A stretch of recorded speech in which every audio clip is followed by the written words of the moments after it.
Hello, everybody, and welcome to Honey Badger Radio. My name is Brian. I'm here with Allison, and this is Maintaining Frame number 129.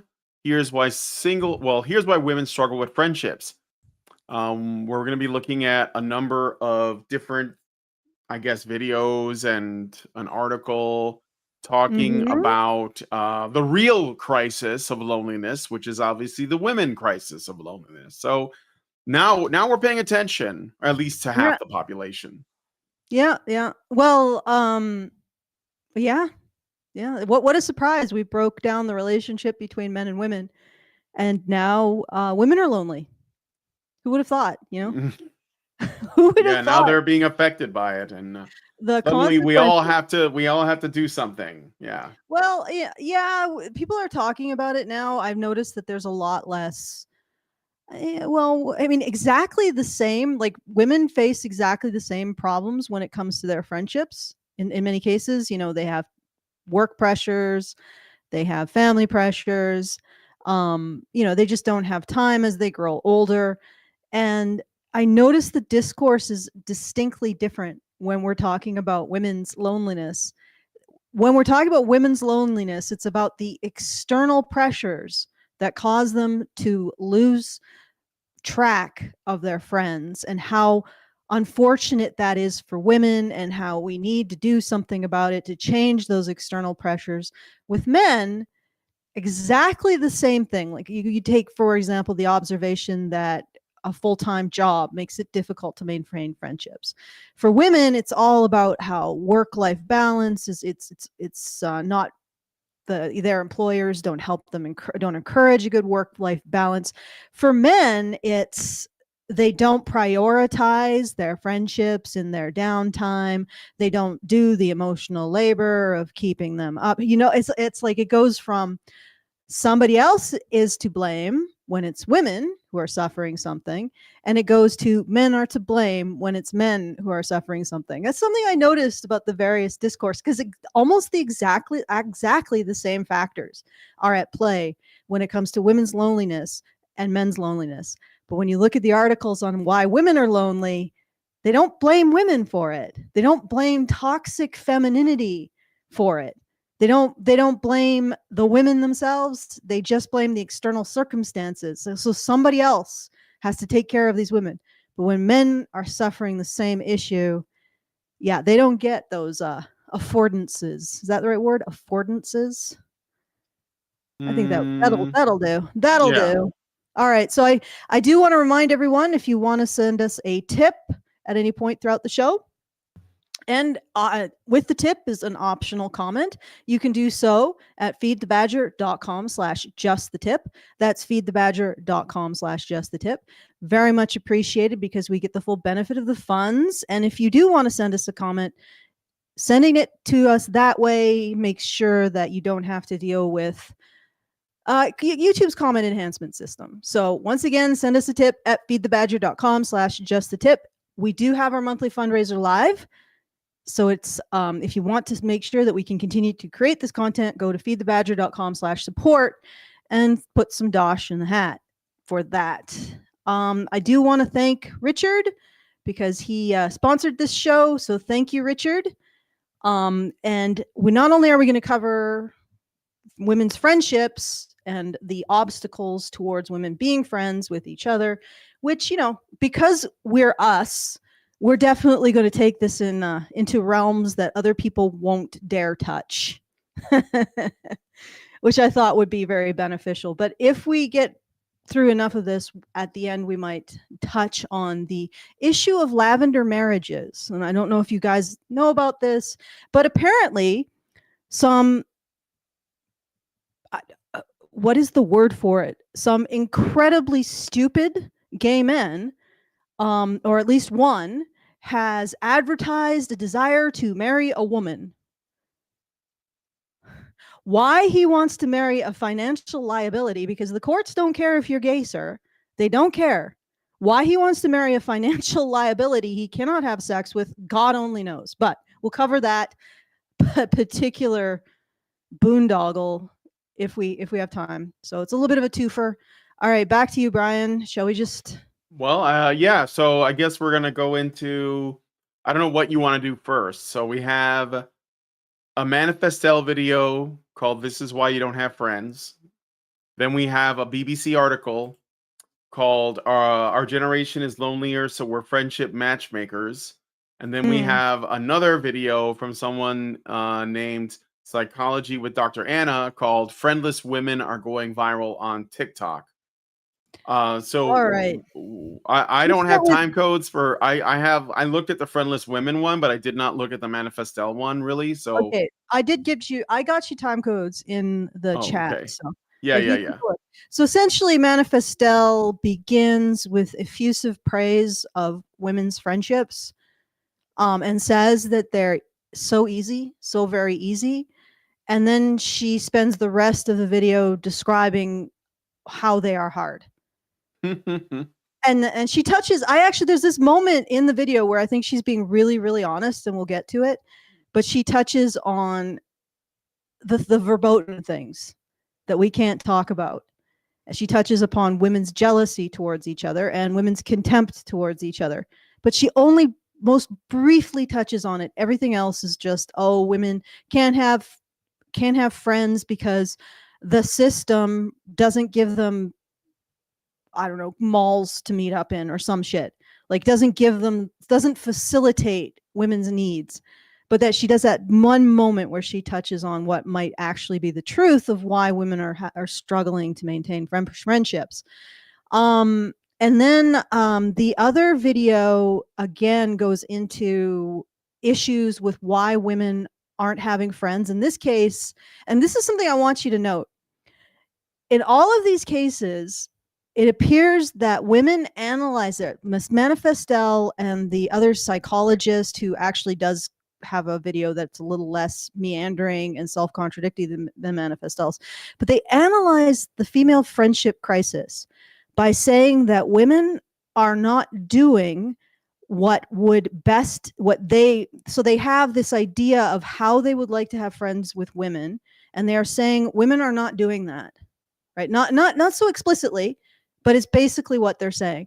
So Manifestel has a vision of how she would like to her female friendships to go. The psychologist whose name escapes me, uh, Dr. Anna. It's Dr. just Dr. Anna, Anna. Anna. also has sort ANA. of a she has a vision of what she would like as from friendship as a resource. And then they say, what I would like from friendship with women as a resource is how to solve the friendship crisis. And I just want to note that because it's so solipsistic. Mm-hmm. It's like, you solve the friendship crisis by giving me what I want. Okay. Yeah. All right. So I thought that was really interesting, and the article just covers a bit of what's happening for women to try to generate friendship, and I'm going to explain why that the way that women are trying to fix this is only going to make it worse, because there are certain problems in how women conduct themselves that make it impossible for them to have friendships. And now that men are no longer talking to women, no longer engaging with women, and I don't even mean in terms of asking out, many men have ceased engaging with women on any front. Women only have each other, and they're increasingly only having each other as a source of companionship. And I would like to note that recently, as this becomes unfolds and unfurls, women's depression has skyrocketed. Their suicide has skyrocketed. Their as they pursue not just friendships with other women, but sexual relationships with other women, the rate of sexual and domestic violence has skyrocketed. Now the particular survey that I'm thinking of didn't track who's doing it to them, but it did note that women who are heterosexual, in other words, their romantic relationships are exclusively with men, have something like 1/3 the rate of sexual assault or domestic violence than other women. Yeah. So it's a head scratcher, isn't it? But yeah, so we're seeing a lot of negative fallout from the knock-on effects of Me Too and all of the other ways of ostracizing men's interactions with women and criminalizing men, I don't know, talking to women, approaching women, being in the company of women. All right. Okay, I'm done. All right. So what do I do? Start with Manifestel? Yeah, sure. And I And got the time. yeah, I'm looking at them.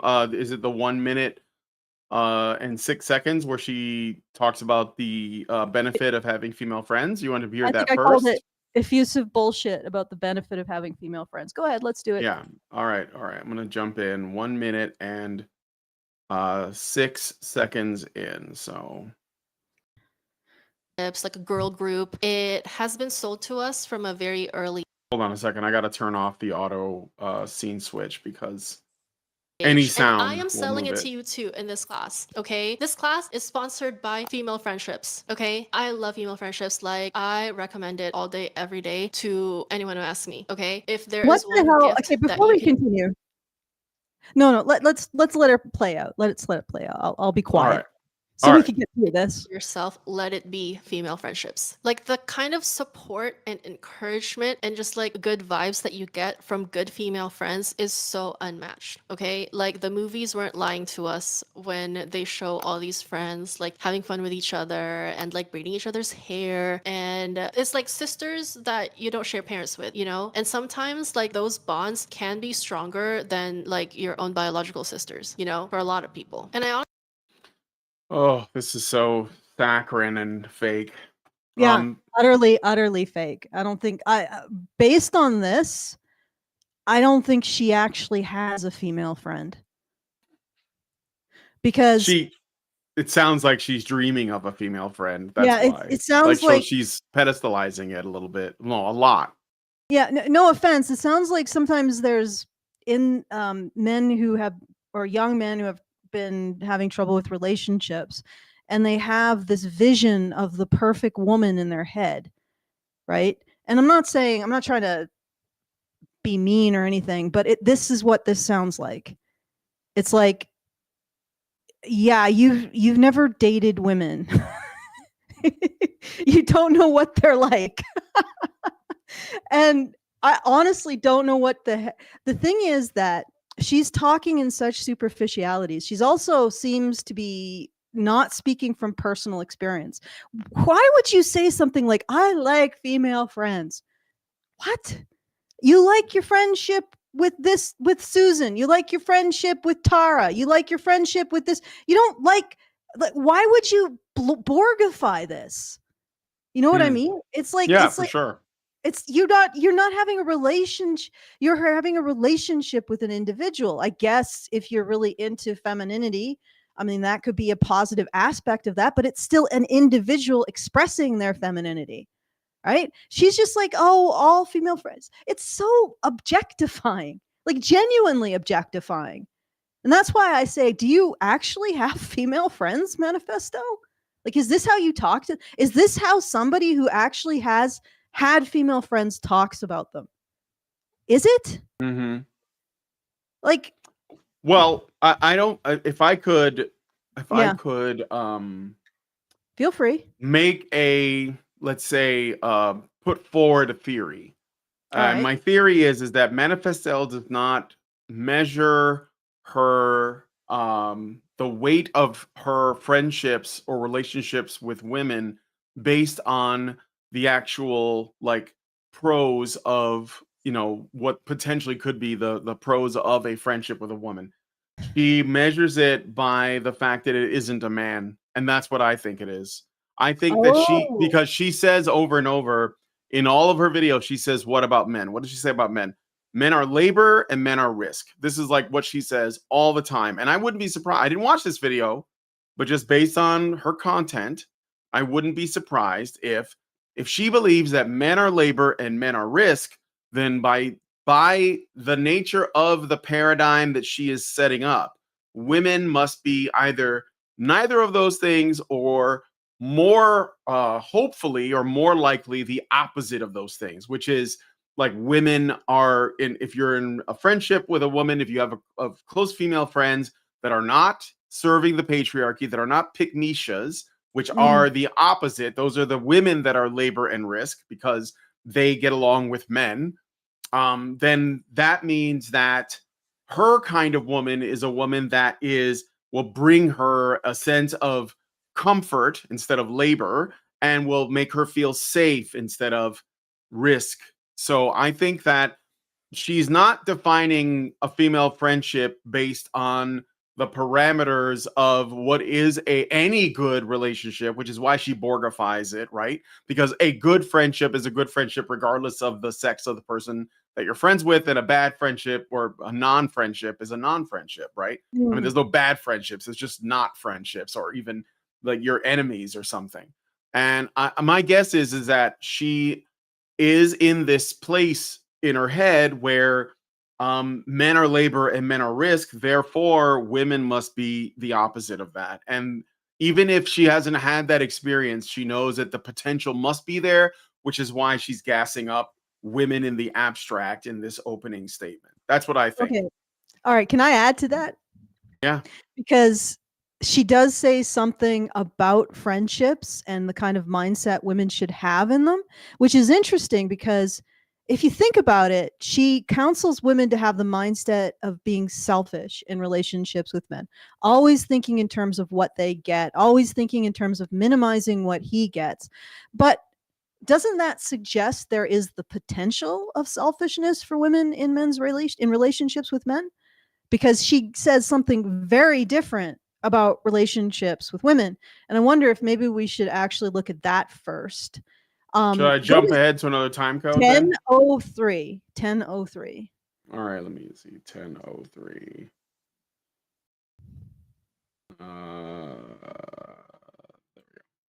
Watch, it words perfectly the importance of letting your friends know that you're there for them for the little things too. There are a critical mass of people out there who describe themselves in the following way. I may not check in very regularly, but when there's a crisis, I'll be there for my friends. That is not friendship. It's not. Firstly, when there's a crisis, I'm going to help people who I don't consider my friend. I'll help acquaintances who are having a hard time. You come together in a crisis. You help strangers. I press X to doubt, but let's keep going.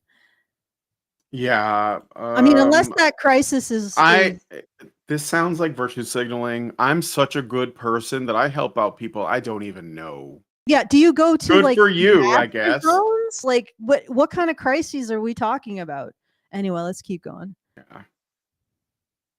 Strangers in a crisis. That's not a basis of friendship. That is a given. Secondly, what makes you think that the people you are purporting to be friends with are going to feel comfortable reaching out to you when they are in a crisis if you don't talk to them? People who think this way do not prioritize the people in their life, and they do not care about growing their relationships and being healthy in that way. And that is not friendship. You know, There's I just no want to reciprocity. And I just want to point out that a lot of this conversation you're seeing here is exactly what women are saying about men. They're turning that mentality of self-interest and what do you do? You mean what have you done for me lately? Yeah, like, and they're yes. turning it to like honestly, what do you get off? Where do you get off doing this to your friends? Having this level of expectations. Oh, if I have a crisis, they better be there. That's the bare minimum. That is just breaking even, friend. Like if I have a crisis, you better be dragging me out of it. That's the bare minimum. And then I have an additional list of demands or you're not my friend. Like what the hell? Yeah, anybody who's friends with that woman, move on. Because that is insane. Right? If you want to talk about this stuff, you talk about you giving this to your friends, right? And Manifestel does address what she says, but because Manifestel doesn't call her out for that, for essentially, I am the tabling her friends. You know that statement? Yes. I am the table. That's the bare minimum to be part of the table. You know, that kind of shit. Instead of calling her out on this, Manifestel is saying, yep. Women need to be in their servant mindset when they're having friends. Who does Manifestel think that her female friends should be serving? Who does this woman think that her female friends should be serving? Her. Again, it comes into, the way to fix female friendships is that women give me what I want. And they're basically taking the same mentality that they have with men, and they're applying it to their friendships with women. And it's imploding women's friendships with each other. It's like the buffer is gone. They no longer have men to have these demands to. They no longer have men to absorb a lot of this emotional and dramatic energy. Now it's all just flooding into their relationships with each other with predictable results. Apparently, women, younger women, actually are losing friends faster than young men. Can you believe that? Like, this is I believe it. Women's Absolutely. in young women, their suicide rates are spiking higher than young men. I mean, still young men outpace them quite a bit, but they're speeding up, and their friendships are deteriorating. Like, everything in their life is deteriorating. Their mental health, their physical health, their social health, their romantic health, everything is deteriorating. And I don't say this like, oh, we should be paying attention to women. I say this like, what did you expect? Like, what do you expect when you have a society that embraces this toxic narrative about men and women, that men oppress women, that men are labor, that men are, you will have to extract everything from men. You got to be a miser, a penny pitcher in your relationships with men. Make sure he doesn't get a single speck more than you get. And he gets everything from just your presence. That attitude, and men are just turning away from it, leaving women with no other outlet for that attitude but each other. Real friends don't keep score. Yeah. No shit. Real friends don't keep score. And I would absolutely be mortified if I had to rely, like, if I would always be considering, if I were in a crisis, I don't know if I'd want to drag my friends into a crisis or the people I care about into a crisis. Like, maybe why that, and sure as hell would not consider that the bare minimum, that you help me out. And often these crises are self-inflicted. Mm-hmm. So, I mean, you're probably going to have a crisis every how often, and what determines a crisis? Like, maybe if I'm having a bad hair day, please. Yeah, come save me. Like, where do you draw the line to crisis? I would say that the line is drawn when you no longer have power. Yeah, sure, that's a crisis. When you no longer have food, that's a crisis. When you're being evacuated from a war zone, perhaps that is a crisis. You, my friend, have never experienced a crisis. I would lay odds. Never in your entire pampered life. So don't give me this shit about friends needing to be there during your crises. You haven't experienced one. All right. Yeah. So should I continue this, or is there another time code you want to jump to? No, let's hear what Manifestel says, because we can confirm my estimation of her opinion. Yeah. Obviously, everything with nuance, okay? Like, it's not about living for other people, living for their validation, giving up everything to be with your friends, to do things for your friends. Like, it's not about that. It's all about being in community with each other, okay? A servant mindset. I feel like that's just been popping up in our classes recently, and it's probably for a reason. Like, we all need to be in our servant mindset a little bit more. Like, a lot of people, they confuse friendships as complicated. Like, Oh, it's so hard. Like, it's so much work. Like, it's supposed to be hard to make it worth it. I'm like, no, friendships are not hard. Like, they're Okay, not. all right, Like, stop. Okay, so she says women need to be in their servant mindset in their friendships with each other. Now, what she means is in their friendships with her, that they need to be in a servant mindset. And then she goes and says it's not complicated, it's not hard work. Bitch, you don't allow men to get a single iota of anything in a relationship with you. Like a single need, and he's out the door. And you're saying that female friendships, let's give you the benefit of the doubt about the servant mindset. At the very least, bringing a servant mindset to a relationship is bringing something. And yet women like you say to men who say, well, what do you bring to the table? I am the table. By that definition, relationships with women are going to be more work than relationships with men. You see what I'm saying? Yeah. Like, I mean, she's basically saying, well, you better have $100 in your pocket if you want to be in a relationship with a woman. And in a relationship with a man, she'll say, well, you better have $100 in your pocket and give it to the woman if you. So in the end of the day, who's getting the money and who has to give it? In the relationship with another woman, you have to give something, is what you're saying. And in a relationship with a man, you should be giving nothing by your own framework. Men are Yep. less labor. They are less expensive. They are less of an imposition. They are more of a gift. They're expected to do more in their relationships with you. And believe me, if it wasn't plausible for you to expect these things, you wouldn't be beacon off about them. So from all of this, all I can conclude is that women are going to have to work in their relationships with other women, or at least Manifestel says that. But she says, if you work in your relationships with a man, get rid of him. Right? And then she goes off about how women are less work. Really? Really? You got to be in your servant mindset to be in a relationship with a woman. And a man has to be in his servant mindset to be in a relationship with you. And the man is more work. What a bunch of bullshit.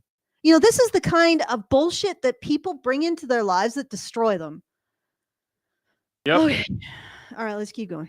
And this is just more of what I've been saying lately, that I think people like Manifestel are really struggling with, is this concept of, you're not here, you are not on this earth to be happy, you are on this earth to be useful. And in so doing, you will find joy. Happiness, But yeah. they want to, she just consumes. That's her whole thing. All right, so what's the next thing? Should I Okay, just well, keep playing it? I'd like to hold this. I like everybody to hold this idea in their mind, right? She said that women need to bring a servant mentality to their relationships with other women. And also that women having relationships with women is easy. It's not demanding. It's life on easy mode. At the same time, in previous videos that we've seen from her, she expects men to bring a servant mentality to their relationships with women. You see, the problem here is you got two people who are coming to a relationship with the expectation of being served. Whereas when she says you're in a relationship with a man, your expectation is that he serve you. Right. And you are entirely justified in that expectation. And no doubt she believes that this is entirely possible to get. But in a relationship with a woman, that's not the case. No, you have to serve her. She has to serve you. There has to be reciprocity. Although although I really doubt the reciprocity on the side of the women who are pontificating about the bare minimum their female friends have to give them. But anyway, so she says female friendships are easier, even though apparently she gives them a higher bar. Like she expects her female friends, or she expects more of herself, presumably, if we take her at her word, with her female friends than she would ever expect in a relationship with a man. So let's go to 1204, jealousy. Yeah, you know what? Actually, let's just continue from here, I think. Oh, I jumped ahead to 1204 already. That's fine. All right.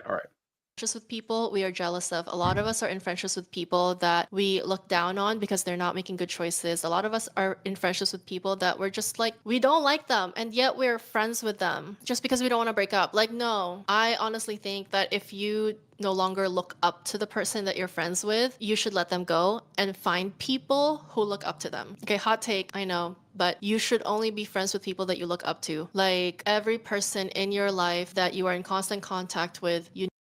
So what you're saying is that if there is someone that's in a tough position and they're having a hard time in life, you should not be friends with them because they are beneath you.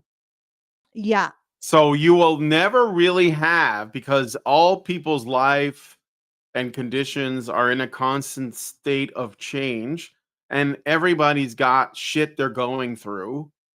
So you're saying that until they're at the point where they're an inspiration for you or they lift you up in some way, then you shouldn't be friends with them. But doesn't that also mean that those people shouldn't be friends with you because Yep. they're above you now? Like, Okay, what we're looking at is once again the same mentality of looking at relationships in terms of being transactional, in terms of what you get from them and not what you give. And this is the persistent thing I see among all of these female commentators on friendships. That's how they view relationships. They may give lip service to, I don't know, reciprocity because it sounds good. Could you say the word again?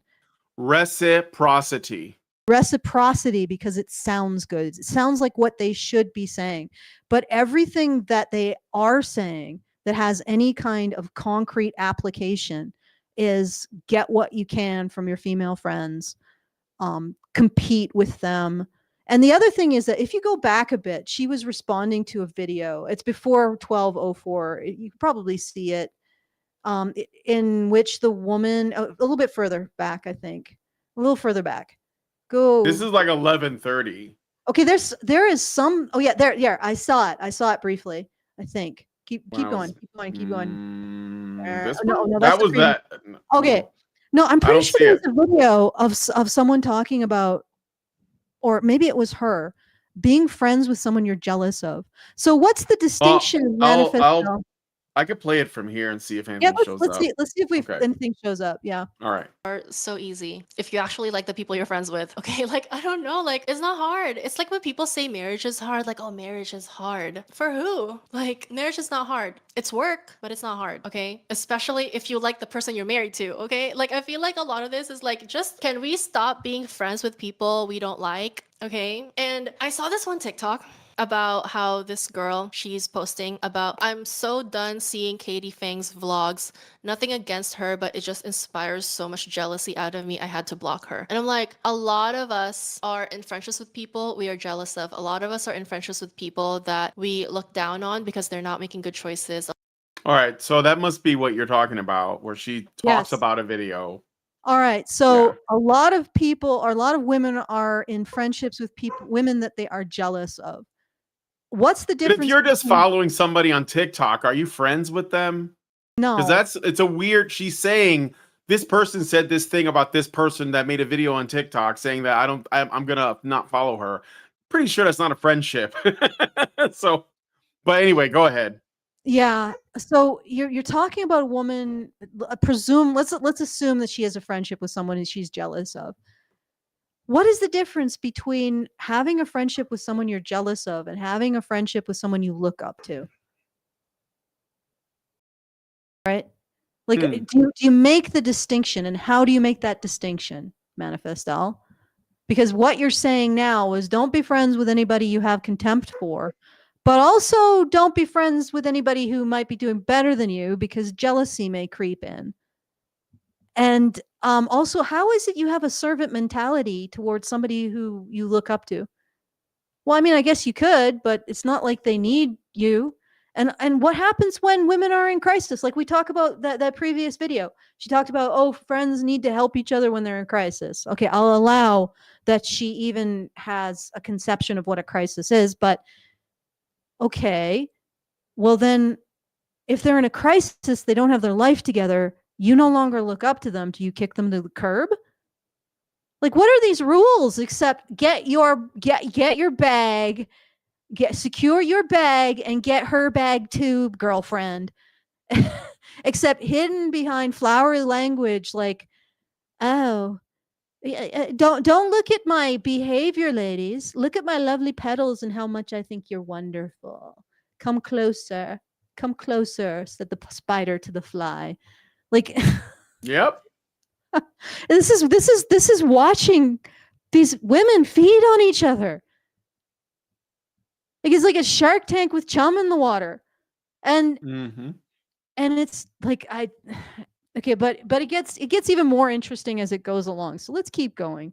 All right. So yeah, let's keep going. A lot of us are in friendships with people that we're just like, we don't like them, and yet we're friends with them just because we don't want to break up. Like, no, I honestly think that if you no longer look up to the person that you're friends with, you should let them go and find people who look up to them. Okay, hot take, I know, but you should only be friends with people that you look up to. Like every person in your life that you are in constant contact with, you need to be looking up to them, because how can you be with people that you admire? And then that kind of puts you in like a judgment vibe every time you see them. Like, I know we're human. Okay, we're human. It puts you in that vibe, you know? And like they don't deserve that from you. Like they don't deserve to be frenemies with someone. Like, Oh, I'm sorry. I got a super chat that I really wanted to read from Betty Adams, and I'm gonna stop and read it really quick because I think it's relevant before we get into this. So Betty Adams, we also got a super chat yesterday that didn't get read out according to Hannah. So I'll do that one. Meredith G yesterday gave us $5 and just said HBR talk 333 honey for the Badgers. Thank you, Meredith. You are, as always, the top G. Betty Adams gave us $5 today. Thank you, Betty, and says C.S. Lewis defined friendship as the connection you get when you see one of your deeply held existential questions in another person. Quote, this is from C.S. Lewis. In this kind of love, as Emerson said, do you love me means do you see the same truth? Or at least, do you care about the same truth? End quote. The man who agrees with us that there's more. Yeah. The man who agrees with us that some question, little regarded by others, is of great importance, can be our friend. He need not agree with us about the answer. Perhaps the loneliness epidemic in both men and women stems from the reality that there has been such a profound attack on universal truth. Yes, yes, yes. Or perhaps that our first world lives are so sheltered that we never experience the suffering or have been called to express the endurance of previous generations. Because so often the deep, the important truths are born out of enduring the inescapable realities of life. Perhaps modern women, suffering from a lack of convictions, are unable to form those deep friendships based on convictions. All right. Yeah. Mhm. I mean, I think that's very profound. I think the truth is though, is that everybody's going through something, even in our modern, highly advanced, highly comfortable life. There are still people who are going through the same human suffering that we always have. No matter how good we have it, everyone's got something. And the truth is that I think that men generally are better about relating in those ways. And I think that women are, for whatever reason, I think that they're made to fear everything, so they just keep it all to themselves and they pretend like everything's fine, and no relationships appear to be real because that requires vulnerability.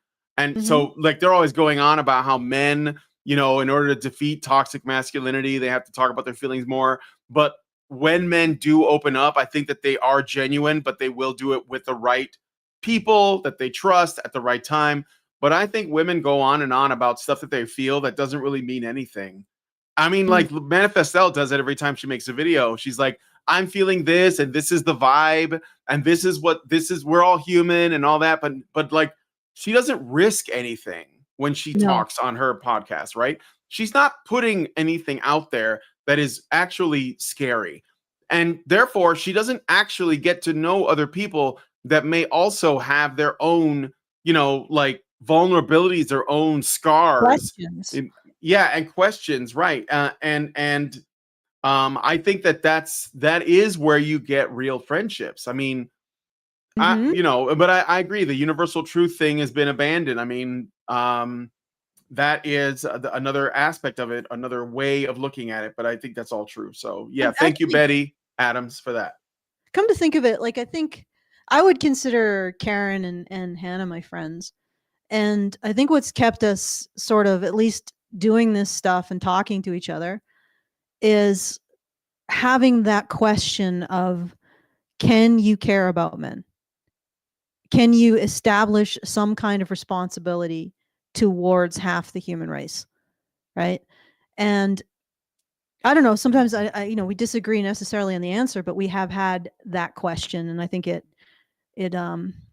allowed a lot more debate and maybe more understanding than I don't know how do women form friendships outside of that? Like they form it on mutual interests, they form it on feeling like they can. I actually honestly wonder if they form it on feeling like they can get social resources from another woman. Yeah, I mean, like having similar interests is not even getting your foot in the door. It's definitely like could become something, because then you have to wonder like what life experiences, what challenges, what questions brought you to the place where you might find that you have similar interests to someone else. But it's not enough. It's not enough to just have like the same interests. I think there has to be something deeper that you are also looking for that you will find in other people. And that's how you, and again, it's not one of these things you plan for. You never know who you're going to be friends with, just like you never know who you're going to fall for. Mm. So, Okay, well, let's. but I think Manifestel wants to control that. I Mm. think that's the thing, right? It's just like when she says, this is what the whole problem with the female dating strategy Reddit is that it's all like they think that they can construct the perfect man out of everything they want, and that becomes the model for every relationship. And now Mm. they're looking for anybody, whether it's a husband or a boyfriend or a girlfriend, like a friend, a female friend, and they all have to fit that very it's almost like they crafted like a custom character in a video game, and now they want to run the character. It's like, but that's not how people are. And it's the thing, like we all have some trauma, some hurt, some like damage to ourself from our history, and that's something that everyone has to contend with. And Yeah. you just can't pick like the perfect friend, because there's no such thing. So, Yeah, and there's no conversation about what you would give in any of this, really. I mean, she talks about a servant mindset, but in lecturing other women, it feels more like she's telling them what they need to have to be in a relationship with her. And then the other thing is that this attitude, like this expectation that they bring nothing to a relationship with a man, how can they not help but hold their relationships to women to the same standard? If you think about it, because if they don't, their relationships with women are harder. They are more difficult. They have to do more, and they will feel like their relationships with women are a slog. If they hold men to yeah. the standard of doing everything for them and getting nothing in return, men's relationships will always be more attractive. Even the vision of a relationship with a man will always be more attractive than their relationships with women, if they see themselves in terms of getting resources from others. Because their vision of a man is that he's in their life solely to give him resources. Their vision of a woman, well, because of virtue signaling, they can't express that she's also in their life just to give them resources. But so they in that vision, there has to be reciprocity. I don't think there is, though. Like, so the vision of the man always gives more than the vision of the woman freely. You see what I'm saying? So in their own head, their relationships with men are more valuable because they get more resources from them. They give less if they see themselves. And this is the thing. This is a tendency in female psychology, is to see other people as resources. Because mammals, especially like the great apes, the females of the great apes, our closest relatives, they compete over resources, right? And resources is sort of like their identity. They have to acquire them, and they have to acquire the territory that allows them to have them. And that is part of what they get into the worst kind of fights over.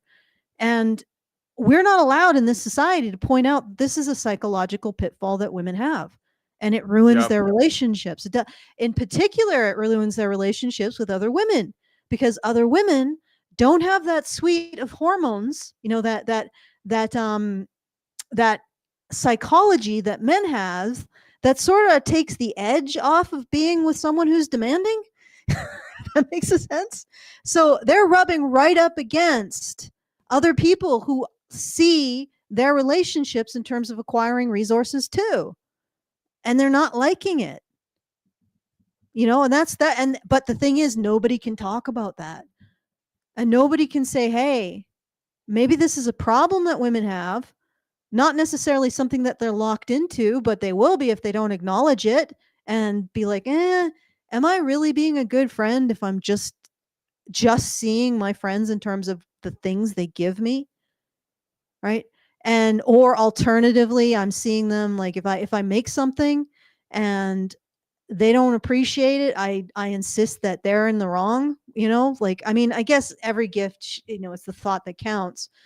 But sometimes people do things for other people and it's more of a way of controlling them than it is of making them better off. You know what I mean? Yeah. Yeah. And so, I mean, all of these things, all of these pitfalls and mistakes you can make, and we're not allowed to acknowledge them because they are fairly unique to women. But anyway, let's keep going. All right. I got a Rumble rant from Evil World. Thank you, Evil World. Gave us $2 and says, those are not friends. Those are yes men. Yeah, that's not really a good relationship because you're not challenged by anyone. Well, okay, let's just, you want me to just play more of this? Sure. Okay. Like they don't even know that they're frenemies with you. Like it's so unfair to them. So I think that's the vibe. That's why friendships are no longer hard for me, because I stopped being quote unquote friends with people that I no longer look up to. Okay, friendships are not hard. They're very, very easy. Wait. Can we go back a bit? Because she always just blathers and contradicts herself. Keep going. All right. From here. Are no longer hard for me because I stopped being quote unquote friends with people prior to that. I no longer look up to. Prior to that. All right. I feel like we're listening to the hooting of an ape in the jungle. Yeah. We're trying to With think, people is that you that a admire. snake call or is it a it's hard. mongoose call? Yeah. It's hard to pay attention to her. Okay. She makes me sleepy. This is not a joke about her being Asian, but I feel sleepy looking at her. Okay. And then that kind of puts you in like a judgment vibe Oh. every time you see them. Like, I know we're human. Okay, we're human. It puts you in that vibe, Oh, and she's like talking they don't about deserve people. that from you. Like they don't deserve to be frenemies with Jesus someone. Christ, Like they don't this even is know that they're exactly what I'm talking about. This is exactly what she has some really awful stills, doesn't she? Please don't steal my soul, Manifestel. Like, all right. So this is what I'm talking about. She's saying she doesn't want to be friends with people that she looks down on. She wants to be friends with people that she looks up to. You mean people that can give you social resources, right? People you don't have to be in a servant mentality for because they don't need anything. They're not in a crisis, which is so funny because she didn't call that woman out on saying that the bare minimum for your friends is that they help you out in a crisis, right? That's the bare minimum, right, guys? You don't get any kudos. You don't get any cookies. You don't get any cookies from your friends for helping them in a crisis. Well, I mean, if you're a woman, if you're a man, generally they do. It's the bare standard. It's a basic standard. It's to save people whose homes are being flooded when a hurricane hits them. You should be there, and I shouldn't have to say thank you because it's just the basic baseline standard. Yeah, literally women are doing to their friendships with each other what they do to men because they cannot control this obsession with not being taken advantage of and not getting the resources they feel like they deserve. And no, this isn't capitalism. Somebody in the vertical chat said that this is capitalism. This isn't capitalism. And they said that other societies that aren't late stage capitalists don't have this. Other societies also have much, much more controls and expectations placed on women's behavior. So you disentangle that in terms what of you just said is one of the most insanely idiotic things I have ever heard. At no point in your rambling, incoherent response were you even close to anything that could be considered a rational thought. Everyone in this room is now dumber for having listened to it. I award you no points, and may God have mercy on your soul. So she's only going to be friends with people that she looks up to. Everybody else she's a frenemy with because she has contempt for them because they're not capable of giving her social resources. right? That I think that's what it comes down to. Mhm. And yet that woman before, she was talking about how friends should be taking care of each other in crises. I imagine she has a lot of them, not real ones, but ones that she would consider crises. And wouldn't you look down at a person who's constantly in crisis, that they don't have their life together? But apparently, we gloss over that. She says you got to be in your servant mentality, but don't have relationships with women you don't look up to because they got their lives together. Well, if they've got their lives together, they're not going to need you for anything. Like, what? It's just such. I feel like she's yapping, but in between the words, we're catching glimpses of what's actually going on. You know what I mean? So let's continue. All right, let's play some more. Enemies with you. You know, like it's so unfair to them. So I think that's the vibe. That's why friendships are no longer hard for me, because I stopped being quote unquote friends with people that I no longer look up to. Okay, friendships are not hard. They're very, very easy actually. And not only So essentially, you exclude everyone that doesn't measure up, and so they're not your friend anymore. And I guess that does make it easy. But the problem is that you don't have any friends now. So because no, it just so happens that nobody's good enough. But if they're too good, they have to be good enough for me to look up to them. But they can't be too good that I'm jealous, because then I can't be friends with them because I'm jealous. So if you meet that sweet spot, It's whatever pretty that is. small. And this is like the same thing with the men. Like if you can't be friends with men because men are labor and they are risk, and you are not married because she's not wearing a ring, so you can't say that marriage is easy because you're not married, you don't know. So you're not with a man, you're not married to a man, and you don't have any girlfriends, and you're on here telling us how easy it How is human. for you to essentially control your social environment so that you minimize right. risk and minimize labor. Because again, when she talks about men, she says men are labor, men are risk. So this means that she doesn't like risk or labor.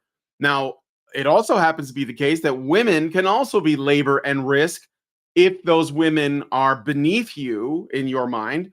So you will also disconnect from them. So basically, you Also don't have risk any if they're friends, and above you don't you. have any men, and you don't have any prospects, and you're on the internet giving advice to women. Yeah, but she's created this little narrow. You're right. It's like this narrow little target that women have to hit. They have to. She has to look up to them, but not be jealous, right? And if they have needs, she's going to see them with contempt because apparently she's in her servant mindset. But actually serving is another question entirely. Yeah. Like, I don't even know what that means. Like she's saying other ladies have to be in their servant mindset because the standards that she holds men to are inevitably going to be standards that she holds other women to. I got it.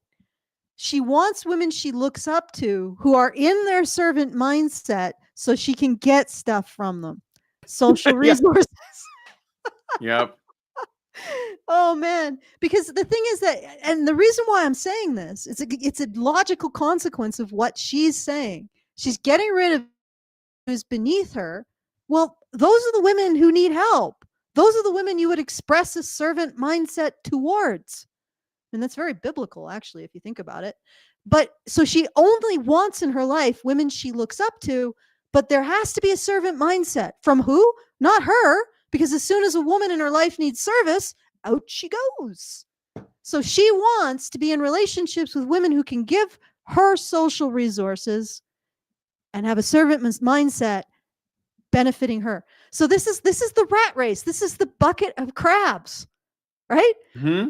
Every single woman wants to be in a relationship with someone who has more social resources than her, does not want to be in relationships with women who have less, and wants that woman above them to be in a servant mindset.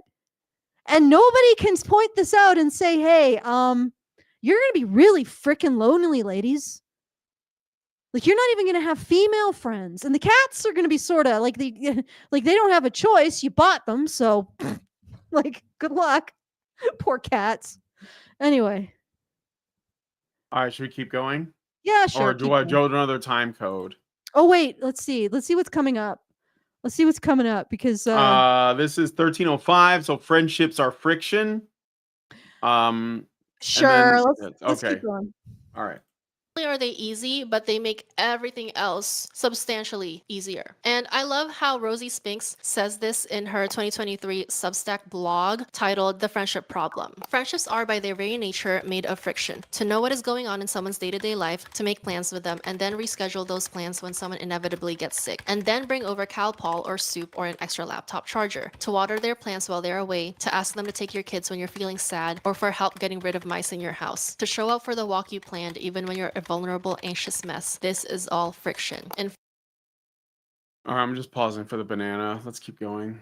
friction is not friendships just interrupting your day or aren't life to help easy? out a friend, but also admitting you need that kind of help you cannot pay for or order yourself. To pierce through your veil of seamless productivity and having it together to say, I need something from you. Can you help me? That was so beautiful. Like, I can't. Moving on.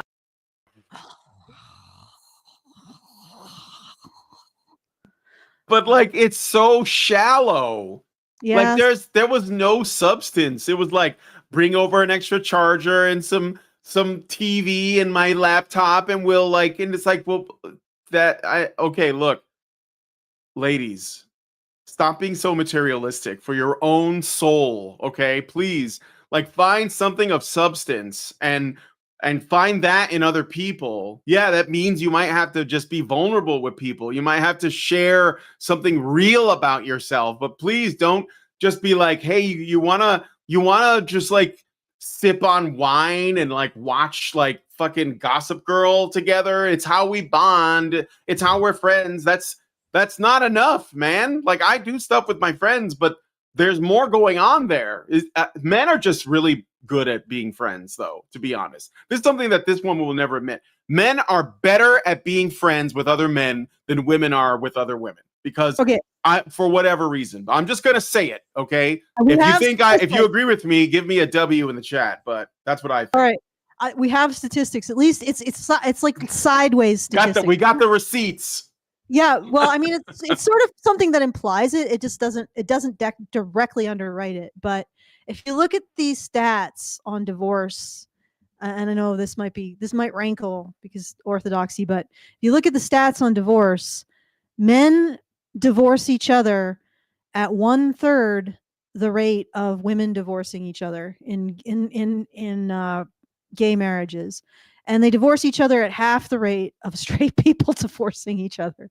So it's like men can live with each other, you know? And I mean, there's an element, like there's, I guess, the sexuality of it, but at the other point, I think gay guys are more able to just let each other be, you know? And I think that is because they're men. They can just let each other be. And Yeah. and then they don't then I don't think they are as commonly keeping score over who is doing what, right? And there isn't as much expectation of emotional labor from each other as well. So I'm just putting it out there. I think men actually can handle being with each other better than women can. Mm-hmm. Like, and I mean, of course, there's there is the negative of that, which is because men can cooperate and tolerate each other more. They can cooperate to do more devastating things, but also more incredible things. You know, the reason why Camila Paglia says that if women were in charge, we'd live in grass huts, is because women have difficulty being with each other enough to cooperate.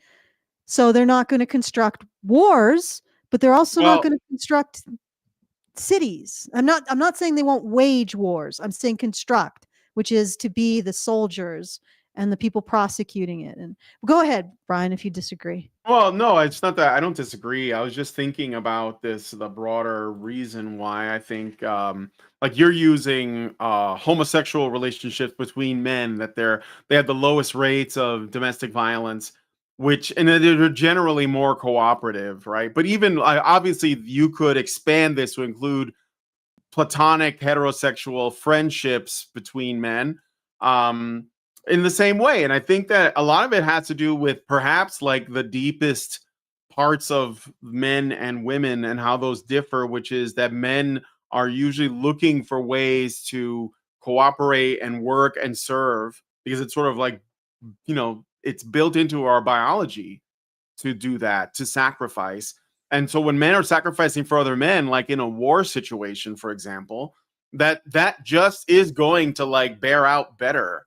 But women don't have that. Women have a different thing that they tap into where they identify what is needed and then they ask for it. It's like Jonathan Pajot used to say, woman asks the question. But if women are asking the question of other women who are also asking the question, you know what I mean? Like there's going to be a problem there. It's like because then someone has to be the one that does the sacrifice or does the labor. And with men, that's not even something that men have to ask for because usually they're both self-sufficient. Yeah, they're self-sufficient. Exactly. So okay, well, somebody says, let's see, I'll try to pronounce his name. Scaff US Penn Spinkeldorf says, you're yapping to each other. It's men that struggle making new friends. Okay, Snaff. I don't think so. Scaff's USA Penn Spinkeldorf. Okay, but you have to subtract all of the women's friends that aren't actually friends; they're frenemies. Then let us look at how they're sexual competitors. Like sexual competitors. Subtract. Is there a female version of the bro code, for example? Subtract. Go from ahead. all the women, for all the women's friendships, you got to subtract the frenemies. You got to subtract the women who would poach their so-called friends' boyfriends. You got to subtract the women who apparently wouldn't help each other in a crisis, since that's the bare minimum. Like when you subtract all of that, what are you left with? Like subtract all the women, friends that you can't trust not to stab you in the back. What are you left with for women's friendships? Not much. And the other thing is that statistically, at least from what I saw when I took a look, young women are actually losing friends faster throughout their 20s. Maybe they started with more friends, but they are losing them faster. So the situation isn't that great for women when it comes to friendship. And again, I would posit it's because we don't give women a list of nasty behaviors that they should avoid and be judged by, like for not avoiding. For example, judging everyone in terms of the resources they give you instead of what you can share in terms of principles, or like the C.S. Lewis quote, what you can share in terms of questions about the world around you, and like that kind of stuff, right? So I don't know if it's just as clear cut. We assume that men have problems making friends. I'm not so sure they do. I mean, after all, they've been subject to a century of having that very process be stigmatized and having any environment devoted just for men hanging out with each other, making friends with each other, being criminalized. And yet men still make friends despite a century-long battle against male friendship. All right, so let's Well, men aren't breaking into women's knitting circles and breaking them up, or bridge clubs. Yeah. Women are doing that to men's spaces, though. But anyway, the next time code is where are we at right here? This is 1353.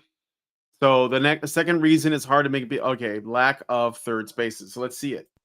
The second reason why it's so hard nowadays to make female friendships is the lack of third spaces. Coined by sociologist Ray Oldenburg, third places are social spaces separate from home and work that serve as gathering places for people to relax and connect with each other. Basically, your home is your first space and your school or work is your second space, and the third space is basically the places that are not that, okay? And public third spaces are free third spaces where you can hang out with your friends and just vibe. But increasingly, public third spaces are increasingly no longer existing, or becoming more expensive, or becoming unsafe. Okay. This is just more. Yeah, let's just skip this because no, this is actually I want to touch on this. Right. I want to touch on this. Sure, go ahead. So yeah, I mean, like I think that Men should have their own spaces, which I've been talking about for 10 years.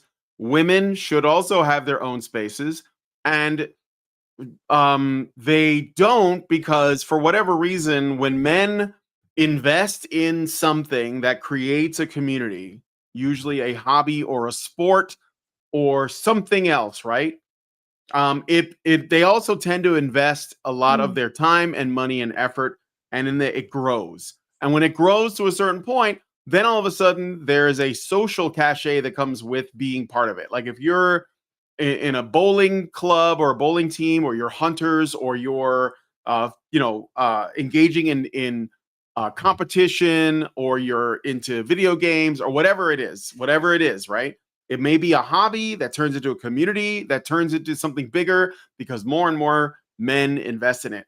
And at that point, women become interested. And of course, men want to let them in. So they do. And that's what erases the spaces for both. So then all of a sudden there are no women's only spaces that women want to be a part of, because they're not built up the same way, because they're smaller, they're more intimate, things like whatever it is that women do. Like I mentioned before, bridge clubs, maybe they have a book club. I know that was like a big thing that women do. Maybe they're into, knitting circles. And look, this isn't, I know that like stereotypes are stereotypes. I'm not saying this is all women. If you're saying that in the chat, you're a moron. But I know that there's obviously there are general groupings, right? And why I think this is interesting is that I'm for this. Like women should have their own spaces, but men also should have their own spaces too. And that it's the men's spaces that are the ones that get essentially their women complain about them, they want to monitor them, they want to break them up, and they've been doing it forever. You can go back to the period of the prohibition, right? The prohibitionist movement was started by women who didn't want their husbands going out to the bar or the pub and drinking with their friends after a long day of work. And of course, the claim is that they were going to come home and beat their wives, which wasn't really happening. But it was a useful way to essentially get prohibition put together. But the purpose of it was to essentially just break men up from spending time with each other. And I think that, yeah, we should have that back. There should be spaces for men and there should be spaces for women. And there can be places where they both mingle. But generally, it's this third space she's talking about, I don't disagree with. And she kind of admits that what I'm saying is right, because she says right there at the end of the clip we just played that the spaces, the third spaces in public, are shrinking because they are no longer safe. She says that there is risk. What does she mean when she says risk? She means men. That's the problem. So she is explicitly saying that spaces cannot be safe for women if men are there. And this, you could look at this a number of different ways. But I will say that this paradigm that we're in now, this problem that we're existing within, where men don't have their own spaces and women don't have their own spaces, is something that women created and men went along with. And now we're here. And I mean, we can stop this, but now it's gone beyond that, right? Now there are men in women's sports. There are men in women's bathrooms, right? Biological men. But this is they created this situation, and they will blame men for the situation that they created. But I just want to point out that she's bringing this up because, I mean, she has a point, but she doesn't want to really take that to its logical conclusion, but also where it came from, which is, in fact, women trying to break up men's spaces. So, all right, I'm done. Do you want me to go to the next time code, or? Sure. All right. So, yeah, I know you're doing something else now. Okay. Third reason, therapization of female friendships. Oh yeah, this is great. 16, this is 20, great. We'll go to this one. Okay. I'll just go from here. Here we go. Appearance of the small favors economy, the loss of third spaces. Another factor contributing to the decline of female friendships is the therapization of interpersonal relationships. Because more and more people are turning to their therapist for their personal struggles, these are things that we used to tell our friends, and now we tell a professional, which, like I said, I'm a huge advocate for therapy. Love therapy. But it is not a substitute for female friendships. Okay. All right. Can I just say something about this too? Men don't generally go to therapy. They go to their friends. Maybe men are literally doing it better again. W's in the chat for the men doing it better. Why would a man go to a therapist? Therapists are like they're antagonistic towards men a lot of the time. Why wouldn't they just talk to their boys? It's difficult to find one that isn't.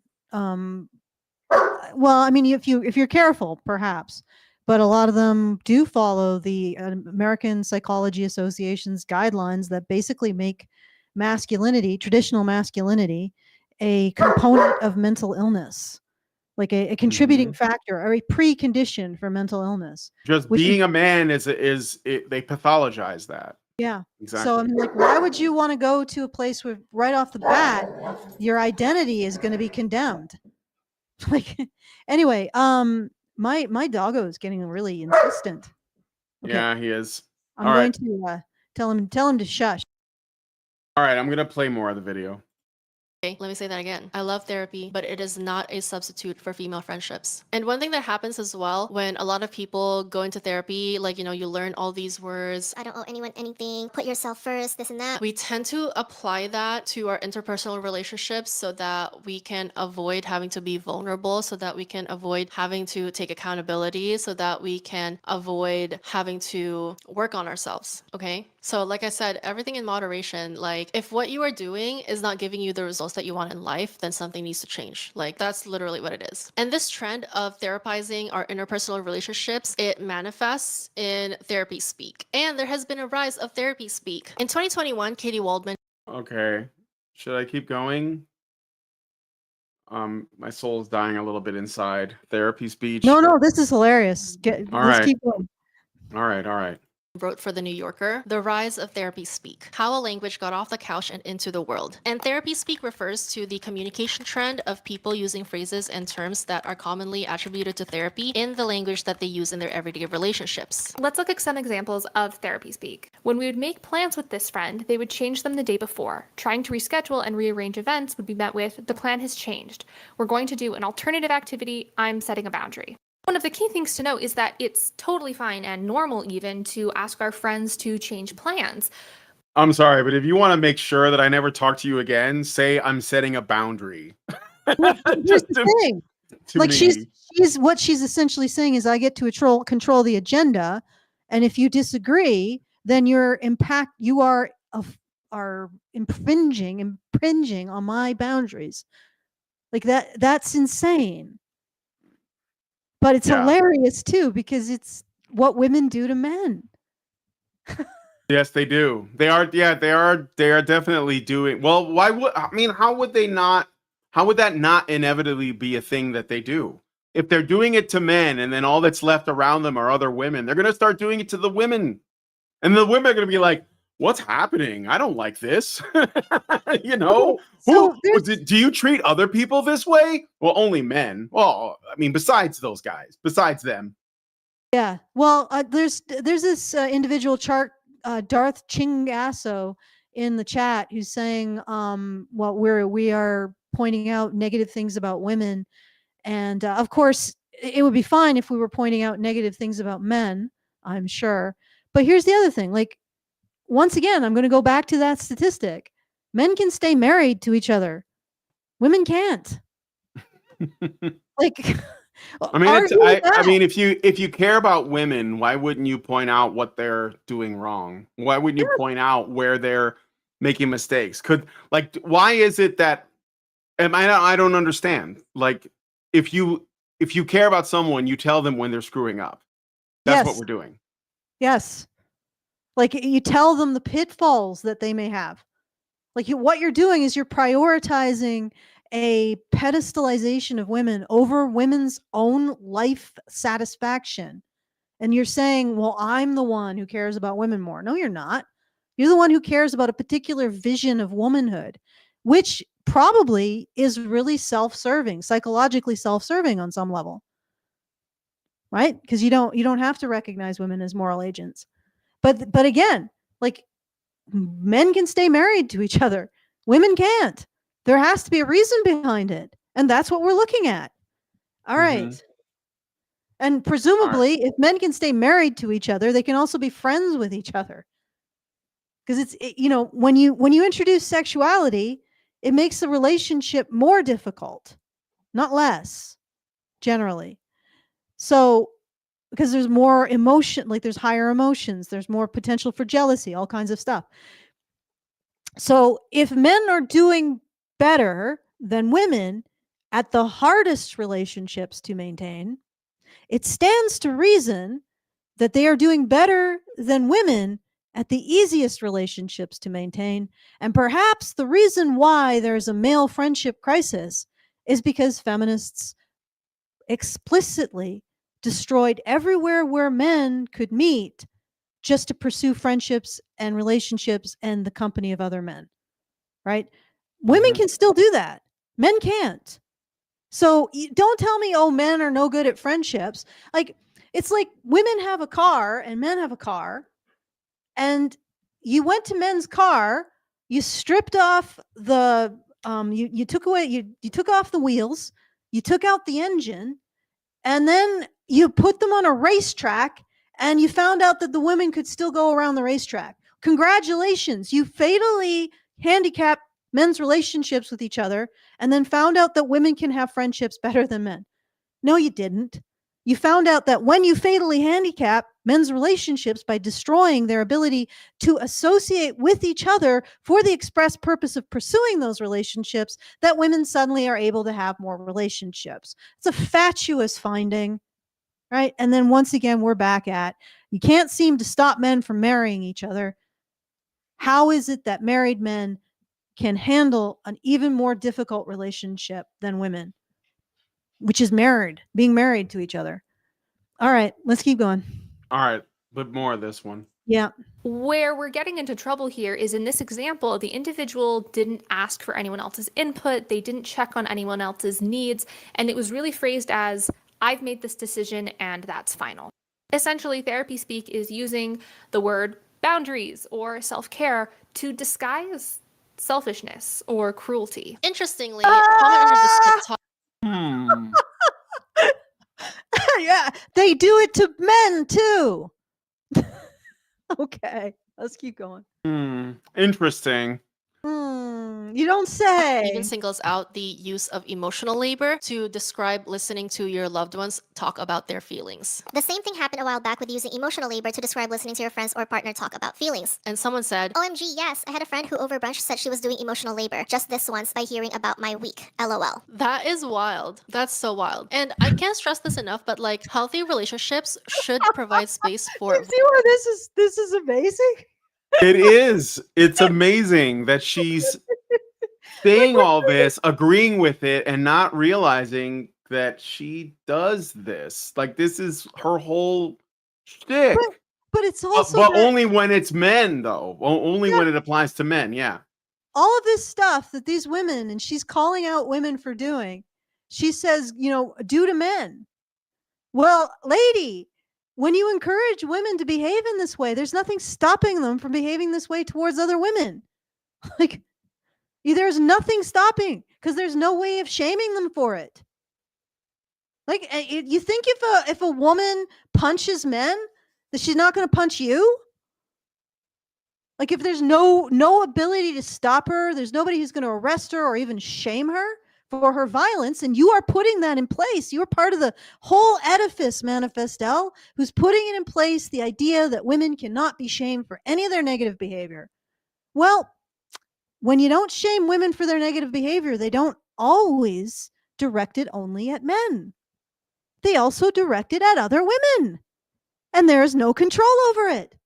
I mean, we can talk about specific things like the resource hoarding and the competition over resources, which is very specific to female psychology.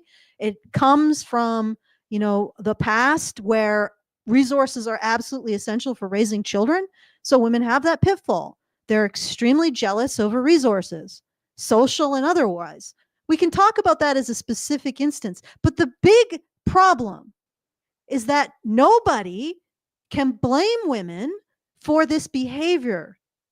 Nobody can hold them account for this behavior. Nobody can say this kind of convenient boundary setting that doesn't just happen in relationships between women, but also happens in relationships between men and women, is bad. And because nobody can call them out for it, women are going to become victims of it too. But what's amazing is that we have seen this, like, men's willingness to engage with women at all for any reason, including just asking where the bathroom is, has gone off a cliff in the last 2 years. Right? It has gone down like 10% in just 2 years. And it's still in free fall as far as I know. And that's men willing to engage with women on any point for anything. Not just men who are interested in having relationships with women. That's probably even higher. So it went from like 50 to 60% in 2 years. Still in free fall, no doubt, if we looked at it. So as men cease engaging with women, they're no longer an outlet for this behavior. And women are taking these toxic traits that nobody can call them out on, and who are they directing it towards? Other women.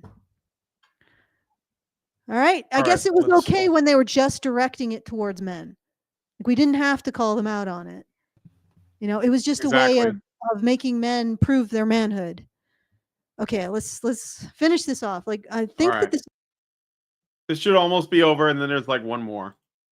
Vulnerable conversations. Like, what are your friends for if you're not able to be vulnerable with them? Okay. And obviously with nuance, like, you're not going to be vulnerable with everyone, but like your very, very close core friends, like if you're not wait a able second. to be vulnerable with them and share like if your friends are vulnerable with you, do you continue to look up to them, or do they become contemptuous?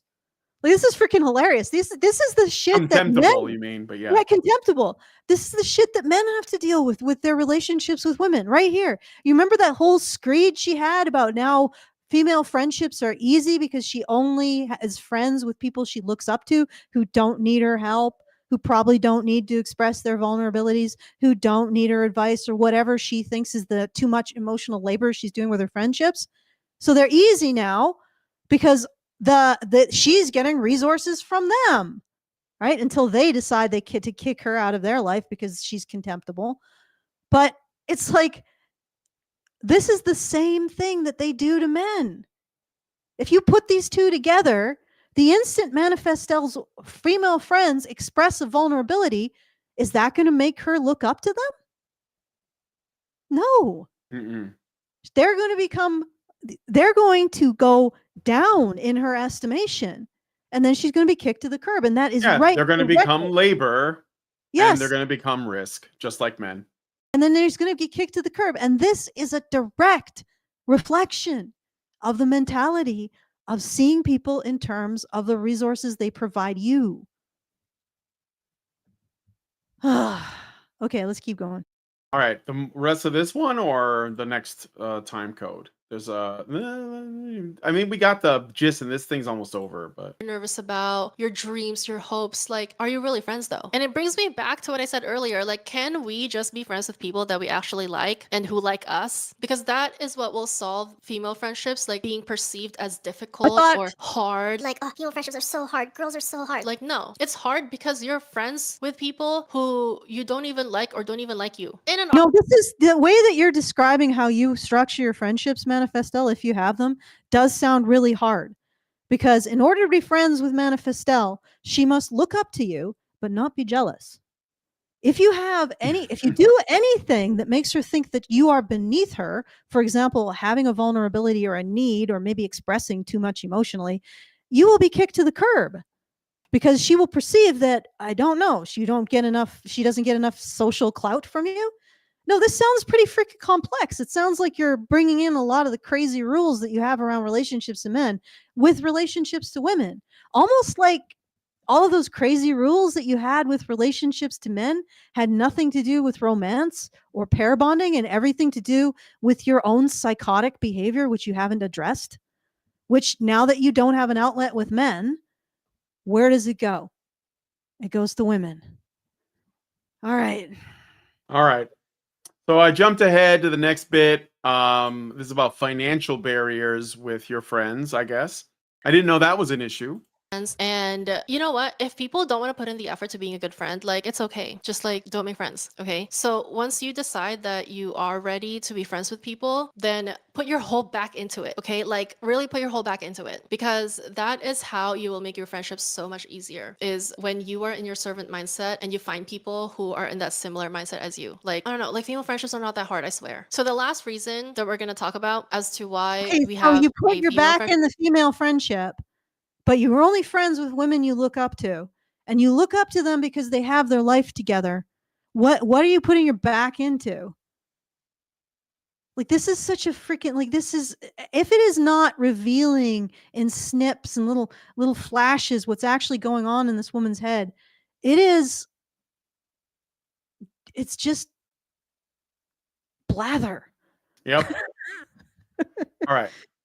Prices Self-contradictory nowadays blather. is the Okay, this rising doesn't cost matter. of living. Like the financial Okay, barriers to so friendship is so here's much something greater that was now. really And curious to me. I guess women are having trouble with friendship because they all have to go out and have drinks or a meal. You can't go watch a movie together, play a game together. No, you all have to go out. You have to go out and spend money on You have to go things. out And and because spend everything money. costs more, it's harder to make friends. Did you guys know that?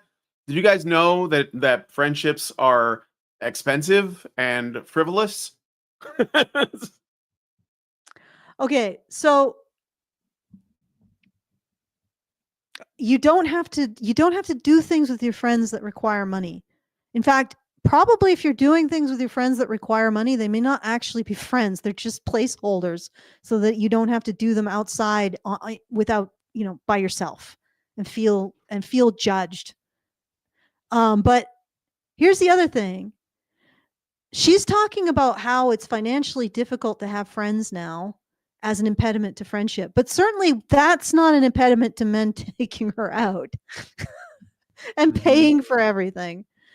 Oh, but anyway, this particular topic isn't that great. So let's Well, that's that's it. that's That's it. the end Yeah. of it. Yeah. Do you want to look at that BBC thing or something else? We're Um going for about an hour and a half now. I don't know.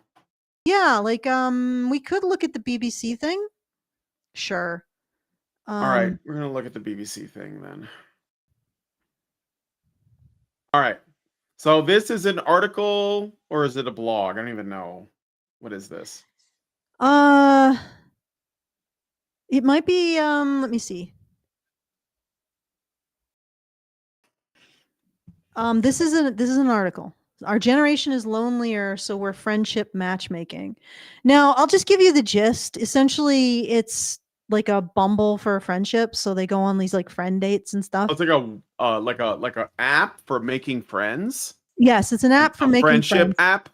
Oh, Yes, God, so that's women so can make pathetic. friends. Oh, Yes, that's and so sad, dude. that is actually probably why it's not going to work.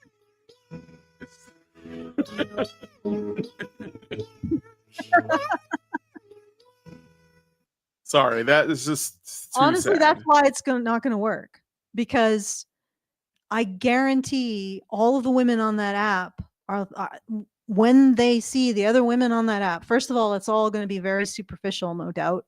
The who they end up dating.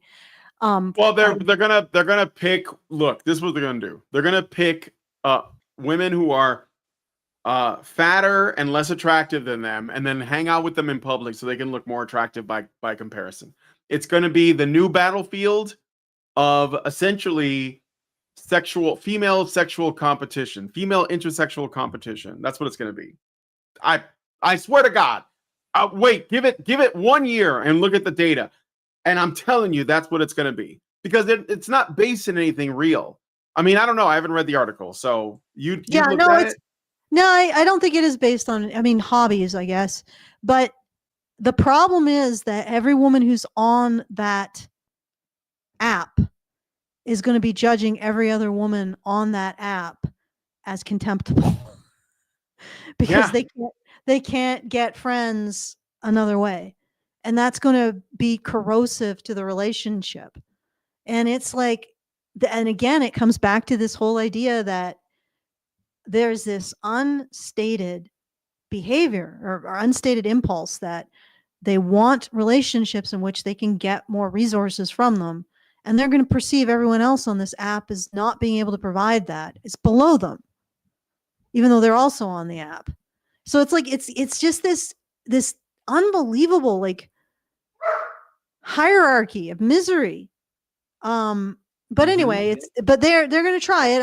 I wanted to show this as evidence that women aren't necessarily doing so well with the friendship landscape. And then I guess we could look at, we've gone a fair amount of time. The other thing I wanted to look at was this Anna, Dr. Anna, and she looked Psychology with Dr. Anna. Yeah, and she basically looked at these videos on TikTok in which these women talked about how women don't want to be friends. Like they have a friend group and they don't want more friends. And so they can't get friends. And the women who have friends look down on them because they don't have friends. So they can't get friends, which is sort of the same problem that the Bumble app for female friendship is going to have. Like if women look down at other women who don't have friends, then when those women are in an app and they haven't dealt with the problems that causes, or the judgment that causes that they're making towards other women, then they're going to judge the women that they're paired with as having a problem and not having the resources that they want. You see how that all sort of like. But the other thing is that this woman, okay, you know what? Let's listen to. Can you go through and find the actual videos? There you go. I'm gonna go right here to video number 1. Yeah. All right, here we go. So let's start off with the first video that I saw on this topic of a woman talking about how she doesn't think it's fair when people stigmatize women who don't have friends. So sick and tired of the toxic. Can I just ask a question really quick? When these people say when people stigmatize women, who are the people we're talking about? Because I'm betting it's women. Yeah. and it's not other men. It's not men. Like I'm betting it's women. And whenever these people say society or people, they're talking about women. They just don't want to say it. Anyway. Toxicity that females have toward other girls that don't have a lot of friends. Like, you just said literally it. Even trends on TikTok where they say when you find out the reason why the girl who has no friends, it's actually heartbreaking and like actually feels like such a personal attack toward me. My whole life, like I've literally struggled to make friends, and as I've gotten older, I'm still struggling to make friends. I've never really had consistent friends for long periods of time or through different seasons of life. And I've come to like grow up and have like self-awareness to realize like that they've all served a purpose, and there are also like possibilities as to the people that I need in my life and the people that I don't. And I've taken it all in stride, and I'm gonna cry. Yeah, that sounds like you're taking it in stride. Yeah. I don't mean to be mean, but shit, can you just admit that you're not? I mean, you're on social media. People can see, like, you're putting this out there. Yeah. I mean, at least be honest. Be at least with yourself. Like that. The most importantly, don't guess lie what? to yourself. Yeah, don't lie to yourself about this. But here's the other thing: the more that feminism destroys men's willingness to connect with women, the more women like this are going to be left in the absolute dark. And we're seeing this in the stats. And I don't want to hear any more shit about, oh, we need to flatter the women's. I need to put them on a pedestal because it makes my pee-pee hard. Because that's bullshit. If we don't start telling women these pitfalls and these problems, they're going to inherit unbelievable levels of misery, loneliness, suicidal thinking, unself-aliving thinking. Sorry, I shouldn't use the words. Well, you already said it. Yeah, I So, know. whatever. Like this is not doing women any favors to lie about this in order to maintain a particular vision of them. And the men who do this find this emotionally satisfying. They turn women into a psychological prop in their own passion play. And I am calling out the Alex often Sykes. Yes. And it's not doing anything good for women. They need to know this shit, and they need to stop destroying, or being told to stop destroying their relationships with men and stop destroying their relationships with their own genuine masculinity. Like, I don't mean what feminist says masculinity is. I mean the masculinity that every woman has that enables her to think, wait, I just did something stupid. I need to recognize that and recognize the consequences of my actions and maybe do something more intelligent next time. Right? Because that is much more masculinity thinking. As opposed to, oh, well, I did something stupid. Can I find people to flatter it away? Like, and this is what we're going to get. We're going to get a lot of women in a lot of pain if we don't start being honest about this situation. But let's continue. All right. I'm trying to be confident to find my people. And it's like the biggest thing that I'm manifesting at the moment. And I feel like I literally can't even do that. Manifesting? She's manifesting, and it's not happening. I read The Secret frontwards and backwards. I went to all the Oprah speeches. It's not happening. Like, I don't understand. Well, I don't know. I don't get it. Like, why is it hard for you to find friends? Well, how about this? Who are you? Who are you? Like, have you found, do you know yourself? Because that's kind of where it starts. I'm not saying love yourself. That's narcissism. I mean, know yourself. Like, what are you and what are you not? And how much of that, and like, if you're online, putting out TikTok videos, then do you know people that are actually like in your, proximity? And do they know you? And do you know you? I mean, that's kind of where it starts when it comes to making friends. Like, I don't know. It's I think women have gassed each other into oblivion. Like, the sisterhood does this to women. This is what the sisterhood does. Okay, yeah, I actually, that's a really good point. First of all, stop saying manifest things. That's insanity. But the other thing is that, let's be honest, a lot of friendship is just entertainment. Don't judge yourself for the fact you don't have friends. Start there. Like, from what I can see, you don't necessarily need friends. Maybe start from that idea. Okay, you're not a bad person if you don't have what I've seen is, it's sort of, no offense to people who are really extroverted, but the ability to create this kind of, vomit forth this kind of warm emotionality is pretty superficial, right? And it isn't necessarily, doesn't make you a better person. It makes you more able to navigate the social sphere, sure, but it doesn't necessarily make you a better person. Like Brian said, why don't you find out the person you are? Even if it has to be alone. I'm pretty sure those men on Althos spent a lot of time alone, contemplating. Just being Mount Athos. Mount Athos is Mount Athos. It's a monastery. It's an island monastery. That's a male. It's the only place in the world that women are just not allowed to go to. Period. Yeah, this is what I've seen. Okay, with this women who have this hunger, and it's not just for friendship; it's also a hunger for the concept of feminism. Is that what they have is a hunger for a mother? Because a lot of women that get raised by women who feel like they're in competition with them. And this is the other thing. Like, this resource competition just doesn't just happen with women when they're in relationships with each, like with their friends. It also happens with mothers and daughters. And so women like this, women have a mother who feels like she's in competition with her child, and basically either crushed or alternatively felt that her child was an aspect of her own competition, which is very unhealthy. So they never really had a sense of themselves. They never really developed a sense of who they are. And what they're seeking with relationships with other women is like a perfect mother. Like, that attitude was all over what Manifestel was saying. I want somebody to look up to. But I Mhm. also want someone who's in her servant mindset. What is that but a parent?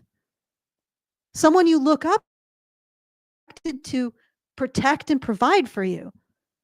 And this is what I'm hearing, is that every single one of these women who's talking about female friendships wants a mom. Well, you don't get a mom after you've got, you get a mom and that's your mom, right?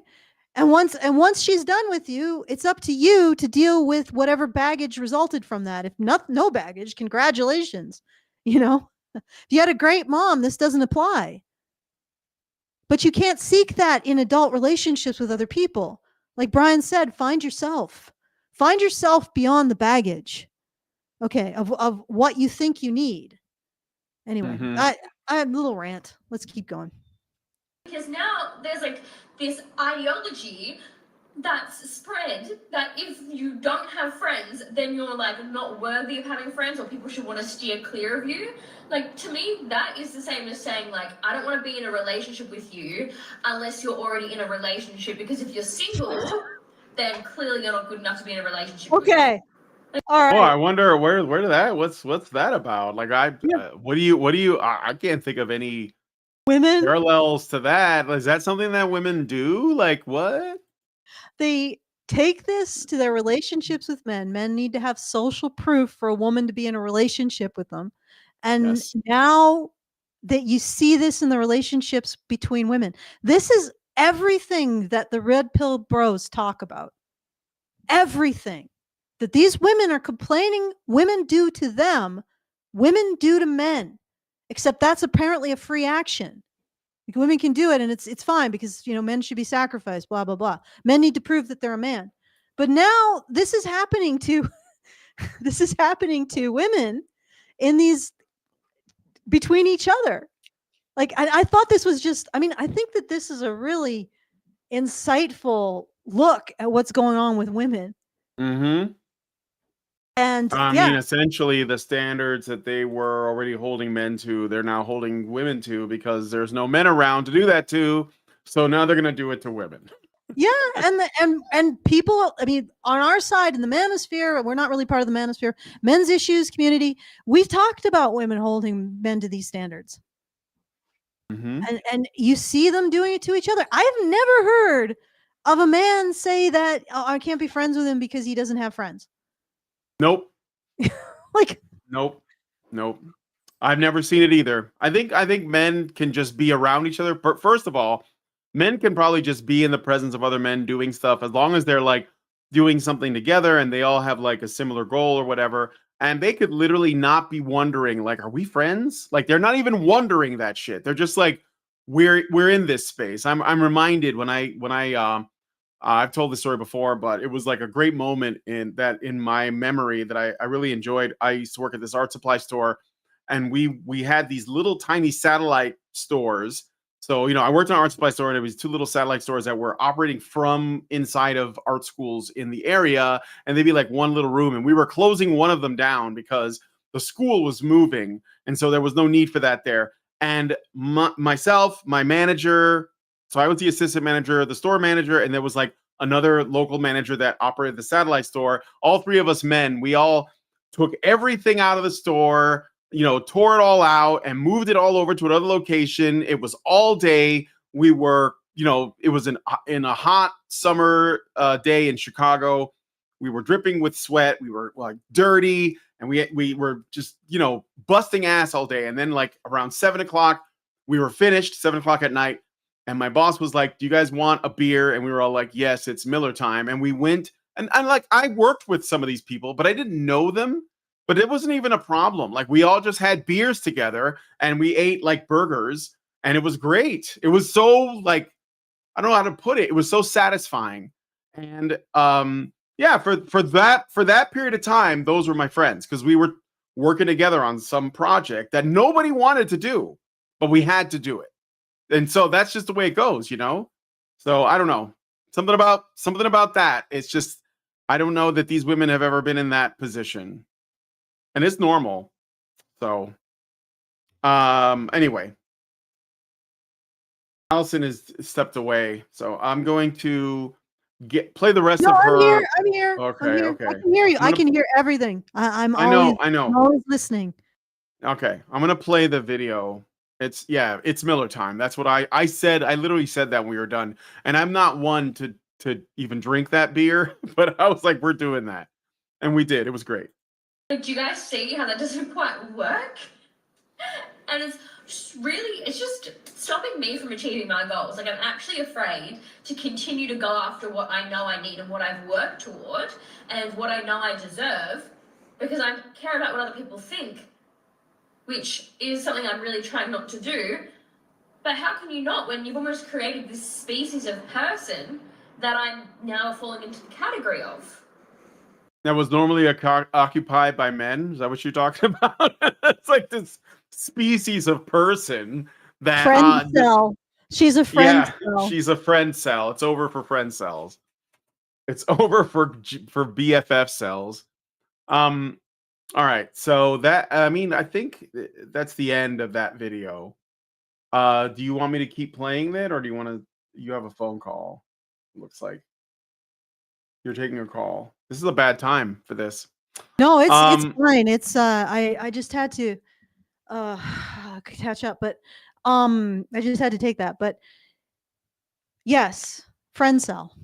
You are a friend cell. Like, congratulations. Women will be doing what they've done to men to other women.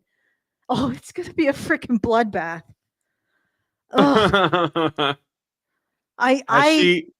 Somebody in the chat said, has she tried not being a creep to other girlfriends? Have you tried not being a creep and making other women uncomfortable? Woman? That's just unbelievable. Okay, let's keep going. So let's stop that, okay? If people don't have large groups of friends or any friends at all, let's not jump to conclusions as to why that is. So there's a lot in this video. I have some bullet points jotted down that I wanted to share. First of all, I love how she talked about how, like, she's had friends in different seasons of her life, but I think it's really important for us to remember that not all friends are forever. And we can kind of understand this with, like, romantic relationships. People go through breakups all the time, and we can understand, hey, yeah, it was nice while it lasted, or maybe it wasn't. Maybe I learned some lessons. But now it needs to end, and that doesn't mean that it needs to be a blow to my self-worth or anything like that. It's just that people are very different. Sometimes people move apart, sometimes they're incompatible, sometimes circumstances change where they're no longer able. Boring. And not really addressing the point, is it? No, she doesn't address that. No, she never addresses an actual point. She never actually says, hey, wait, what does this mean? Like, what does this mean? Why are women doing this? Does this, like, should women be doing this? Like, oh man. Let's get into her theory. She has a theory, Sure. so we can try to look at that. Okay, so it's right here. All right. Relationship. Now, I mentioned I have a theory about why women might be struggling to make friends. And this theory is actually from a comedy skit that I saw. So let me play the comedy skit, and then let me read you some of the comments in response to that comedy skit and how I think this ties in. What do you think of my new neighborhood? Look at the skyline. I know, it's so cute. I love it here. I've been coming here for years because of Cece, remember? Oh, right. I always forget your friend Cece's here, too. Well, she could be your friend, too. I mean, you guys are practically neighbors now. Yeah. This is a comedy skit? You know what I realized? Yeah, I guess so.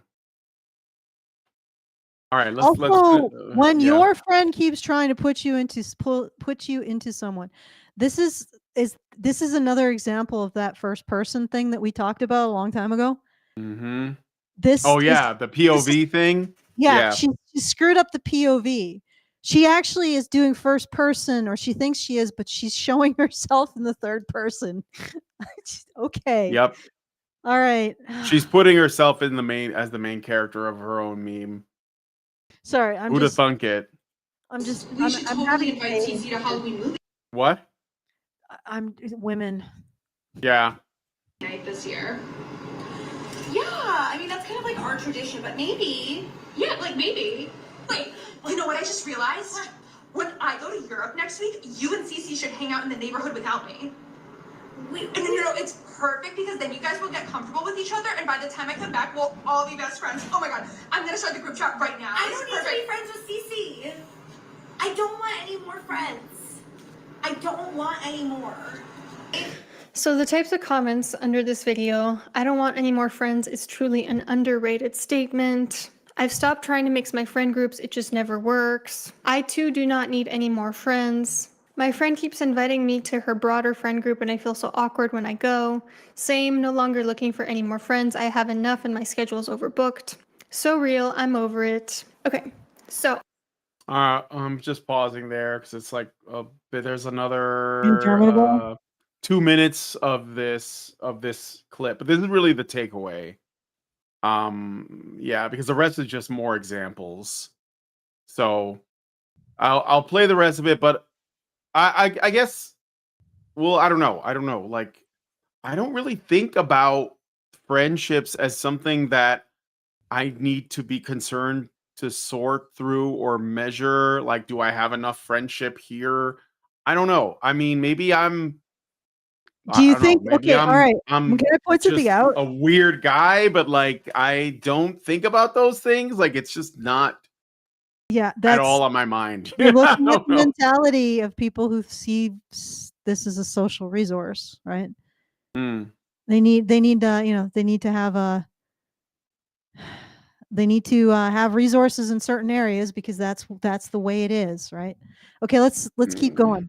All right, let's keep going. Maybe she'll get to her theory. Do you see where I'm going with this? It seems like, and this is the first time that I've ever seen anything like this, there are some women out there who are not really open to the idea of expanding their friend group, who feel pretty pleased with the way that their social life is going and just don't want to add more to it. And this kind of bothers me. So because once when it again, comes to something like friendship, we're dealing with two women who are talking about the crisis in female friendship, and both of them respond to it by saying you solve it by giving me more resources, essentially, or allowing me more access to resources. But let's continue. Okay. Not a matter of adding more people to your life is going to somehow detract, or like you're not going to be able to spread all your energy evenly among them, or you're going to start neglecting other friends. It's not like that. More people just bring more connection, more opportunities to grow, more opportunities for joy, more experiences. I've always been a person that kind of thirsted. So, okay, actually, let's let her finish because I'm going to say for connecting with people one-on-one. And I've also been the type of person who, like, when I have different friends, I have no issue sharing them with each other. You know, I have no issue like making my friend from over here friends with my friend over here. I think the more the merrier, the more we can all get along, the better. But I'm realizing that not all people feel that way. And I think why this happens is sometimes. Mm-hmm. Well, what she's essentially saying is that the crisis in female friendship is a result of women who are not wanting to have more friends. And she doesn't understand what it's like to be somebody who's in a lot of demand because you're one of the women who every woman is looking up to or whatever. Or you have so many friends that every woman wants to be your friend because you got so much social proof, right? She doesn't experience that. She doesn't understand it. She says she's always thirsted for more. So her solution to the issue with female friendships is that women give her more of what she wants. Mm-hmm. Like this is the problem. That the mentality of seeing this in terms of resources that you're owed. Right? Do you see how it all sort of connects? Yeah, sure. Yeah, for sure. All right, let's keep going. All right. Let's that's just 30 seconds People left. form a friend group that is so insular that it turns into almost kind of like a clique, and they don't want anything to disrupt the roles inside that friend group. They don't really want to put themselves outside their comfort zone, and like, yeah, maybe you have to be a little bit awkward and embarrassing when you're putting yourself out there making a new friend. They don't want to do that. They just kind of want to stay in their lukewarm comfort zone, and they don't want anything to start any waves. So What do you think about this theory? Do you think this might be part of the reason why I think a lot of people are struggling to make friends right now? Because a lot of friend groups are already established and people just don't want anything to change in their social groups. That's why. Well, yeah, I would say that is true because women want social proof, Mm-hmm. right? So the women who have it are able to gain more friends than they need. And the women who don't have it are friend cells. But you can, lady, you are not entitled to the time No, and the attention of women. the emotional You're not labor. entitled. Yeah. You're not entitled to anything from women. So you can't say to these women, you can't say to these women with all of these friendship resources and all of this social proof that they're obligated to give you anything just because you're alone, right? That you just, and you can't talk about it and you cannot express the fact that it upsets you because that's entitlement. Friend cell. Is that like a step below the friend zone for men? Is like when there's a woman who doesn't even want to be friends with a woman because she has enough friends? Like, what's that? Well, The because acquaintance zone? I'm gonna put you in the acquaintance zone. okay, I'm going to tell you what's happening here. It's going to be really rude. She's not a high value friend. She's low energy. She has less charisma. She isn't fashionable in the same way that these other women. She probably doesn't have the same level of social proof. She probably awkward and autistic. And I'm not saying this that I'm not that way, right? I'm just being honest. She is in the female hierarchy. She's considered low value as a friend. That's why women aren't friending her, right? Or they're not friending her to sufficient to what she wants, right? And then women in the higher, and this woman is higher up in the female friendship hierarchy. She has social clout. She has a sense of style. She has charisma. She has energy, she's vivacious and whatever. She's got a higher friend value. She has a higher friendship market value, right? And that's what's happening. And the more women see their relationships across the board as resources, the more she will have sycophants sucking up her for her social resources, and she doesn't want to deal with any more of that. And the more women on the left who are a lower friendship market value will be left out in the cold. It's just going to become more and more reptilian. Like I said, it's going to be a bloodbath. And it's because we cannot call women out on their behavior and their expectations. And we didn't when they were doing this to men. And they are now going to start doing it to each other. And it is going to be much, much worse for women as a result of that. Yep. Okay. All right. You can watch the second video if you want. That's basically the.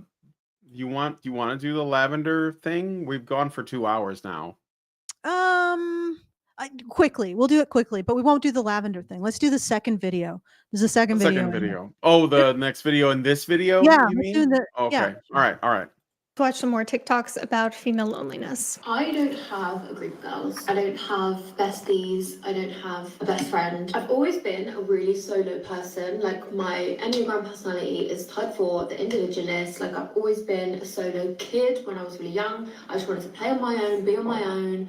I like being in my bedroom. Like I've always been a very solo person. I don't know if it's that or a mix of that and the fact that when I was in school, I had really toxic friendships. I had a really difficult experience with friendships. My best friend was my bully. If you know, you know. And I just find it hard to connect. However, I always have this feeling of emptiness and longing for this friendship. I've never been on a girls' trip. I've never had like a birthday party with friends. Like my birthday party is family.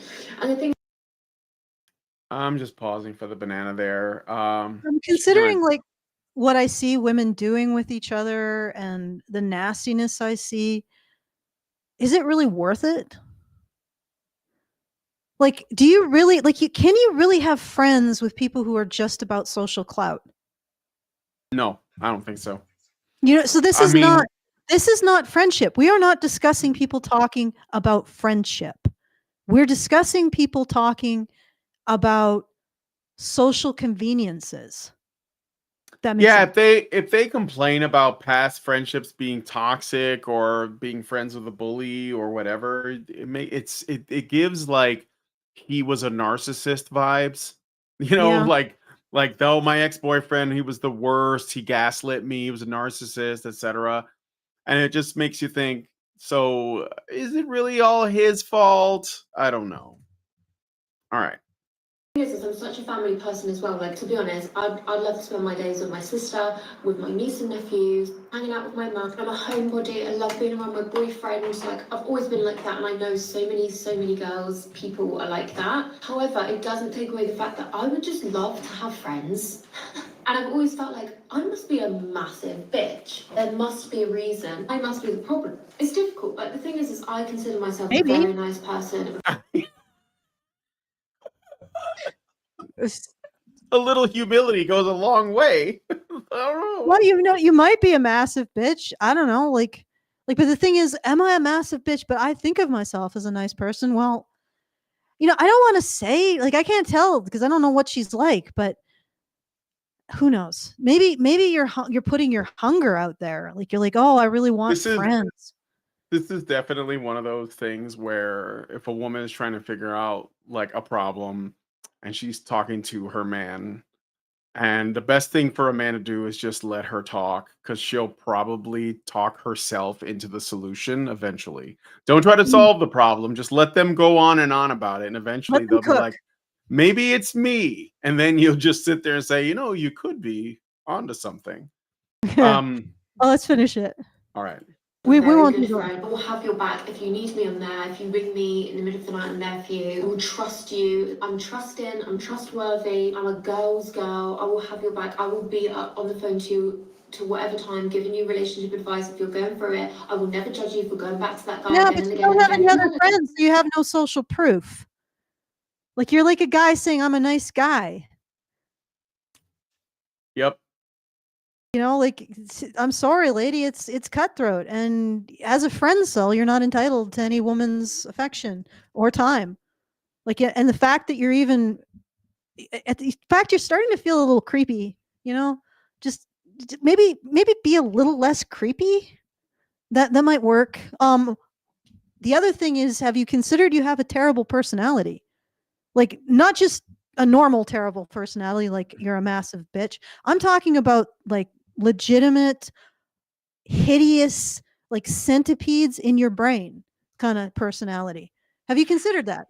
Like, does that make you feel better that I'm telling you that you have a terrible personality and that's the problem? Right? Know thyself. Just saying. Like No, I don't know if no, I if you know she recognize the could. things that I'm saying. I recognize what you're saying. I know the words that are coming out of your mouth, as Chris Tucker would say. But Yeah, but seriously, like, it's not women's problem that she's a friend cell. She just has a horrible personality that repulses people on a cellular level. And well, maybe there's something more tragic. Maybe like women like this have never needed to be anything other than present to like get the social benefits. Like oh just yeah, like, being there is enough. And now that you have to like be more than lawn furniture, it's asking too much. And I think like maybe like women like this didn't learn about like the importance of like I don't know, like developing yourself as a person. Like when I another story I got to tell really quick. So when I used to work at a gift shop. It was before the art supply store, years before. I was like in my 20s, and it was a girl that worked as I'm pretty sure she was a secretary in it was in the Willis Tower, which was at the time the tallest tower building in the world, and there are all these law firms in there. And there was this girl, she was stunning. Like, I mean, I would just knocked me right off my feet, very attractive. And I asked her out. I just got and I was like working the card shop, right? So I didn't think I had a chance, but I did, and she agreed. And then we went to a movie. We saw Memento. It was the first time I ever seen Memento. If you haven't seen it, it's a good film. And after the movie was over, I was like, well, we're gonna talk, and we sat down, and I was like, so what'd you think about the movie? Now, if you've never seen it, um, it's a very like cerebral movie. She didn't get it at all. And then I started asking her questions about like, so what do you like to do? What are your interests? Whatever. She had nothing. She had a dog. She watched TV. That was it. She had no interest. She had no hobbies. She had no pursuits. She didn't like to watch movies. She didn't like talk about art. She didn't have an interest in history. She didn't have interests at all. She just worked really hard to look really good. And there was nothing else there. And we never went out again. And I think that maybe, and it's a sad thing because I think that if you are someone that loves life, you will seek things out that you will find joy in, whatever it is, a passion. Maybe you like to make music. Maybe you like to, read history. Maybe you're interested in theology. Maybe you're interested in sculpture. I don't know. Something, right? There was nothing there culturally that I could bounce anything off of except a 10 body. Like she was just super hot, but there was nothing there. And it was really sad because I couldn't take interest in her. She just wasn't attractive to me. And in fact, I learned that she had like fake extensions in her hair. And so it was like everything was serving this thing that she was putting forward that wasn't even really her. And I was like, well, who are you then?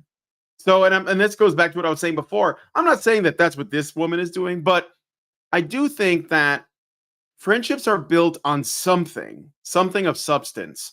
And it could be something small. Maybe you have a hobby in common. Maybe you have a similar interest, but it's probably better if you are, one that has the humility to be able to share in an experience and be open to whatever and allow yourself to be vulnerable with other people. I mean, with some wisdom, because you don't know, that people could take advantage of that.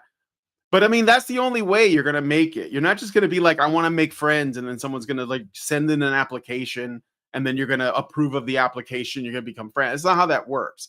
So I don't know. I just think that it's a tragic thing because what we've been talking about all this time, I am the table. See, that's where that gets you because then you do nothing else but table. And now if men walk away from the table, they're like, well, I don't want anything to do with that. Inevitably, women are also going to walk away from then you just have two tables sitting there, and I mean, like, I'm sorry, but I think it's actually more sad than anything else. So yeah, it is. And she's made for a world. I mean, look at her. There's no way she wouldn't get attention from men. Right? And yet it's not she's good not enough bad for looking. women. It's not good enough for women. Yeah. Well, and it shouldn't be good enough for men either, because I think that men they ultimately like the appearance will draw them in like it did for me. But after that, they're gonna be like, okay, so what are you into? You want to watch football? You want to like play some video games? You want men? No, I'm not, but I'm just saying men would also that would be a problem for it should be a problem for men too, is what I'm saying. We just said that men can get suckered into the superficialities, and we've also said that women can start seeing their relationships in terms of resources rather than relationships. Now, those are both criticisms of men and women, and yet when we make a criticism of men, nobody calls us out on it. That's what I'm pointing out. But yeah, men would be willing to give her a chance because she's good looking, even if she's quiet. But women have higher standards for their friends. This is why it's going to be a freaking bloodbath. Mm-hmm. Like, when men turn away from women and women can only get what they want from other women, first of all, they're not going to. And second of all, you're right. They can't just be the table. Then nothing comes of it. All right, let's finish this woman off here. I shouldn't have used the word finish. I might have my opinions, but I'll support you, okay? There's been people in my life especially where we get really, really close and then we just like drift. And it's not even a situation of like, I've fallen out with everyone. Like, I don't do fall out. So I don't fall out with people. We just like detach and we become disconnected. I just know I'm not alone. I've spoken about this on my podcast and so many people have said to me like, I'm so glad you said this because I can really resonate with you. I can really relate to you. So the reason I'm making this TikTok is to reassure anybody that feels the same as me. It's really embarrassing to admit, and I think it makes us sound like we're really horrible people, but I think it's really important to put out there that it doesn't make you a horrible person if you don't have friends. And if anyone wants to be friends with me, please can we be friends? Okay, now, Yeah, yeah, she's right. It doesn't make you a horrible person if you don't have friends. I mean, especially if you're trying to get women to be friends with you. It might make you a horrible person if you can't even make a friend with a man. But it's honestly, you could be a very good person and just not be able to be friends with women. It's not difficult at all. So she's absolutely right. And you can't be friends with women. It doesn't make you a bad person. No. A lot of women will say it makes you a pick-me-sha or something else horrible, a handmaiden or a cool girl or whatever else. But no, Chill girl, yeah. yeah, chill girl. It doesn't. It's just the way the cookie crumbles. It can be. I mean, when I'm in a female group, the feeling of walking on eggshells is unfucking real, and I'm like, why do I want that in my life? And I don't find the effusive praise and the warm, like fuzzy wuzzies and the emotional bullshit. I don't find that to be a sufficient like benefit to outweigh the fact that I know I can't speak my mind. Like if I speak my mind, I will get shit or I'll be frozen out or some other crap will happen. And it's like, well, I don't want to be in a situation with that like that. I don't want to be around women I can't speak my mind with. Right? Okay, I don't care if the women who I can speak my mind with don't give me Christmas cards. They don't pay attention to me unless we are speaking our minds, together in a speaking mind fashion. I don't care about that shit. I don't care about the emotional frivolities. I just want a woman who does not shut me up. And that's a big ask. That's a big ask. And you have to, maybe this woman has no controversial opinions. Her opinions are completely milquetoast. They're out in line with the latest fashionable opinions from the latest fashionable guide to fashionable opinions. But, there are others of us who we want to be able to speak our mind. And we don't want nuclear war to result from it. So, and honestly, sometimes that means saying, okay, well, I guess a female friend group is out of the question. So I think she's done. Maybe she's going to give her opinion. Or is there a third one? Is there a third video? There is a third video. Do you want me to jump to the third video? Yes, because I think that one's actually really, really telling too. All right. I don't know if her analysis. Well, I mean, like it's the same. Like she's already given her thesis.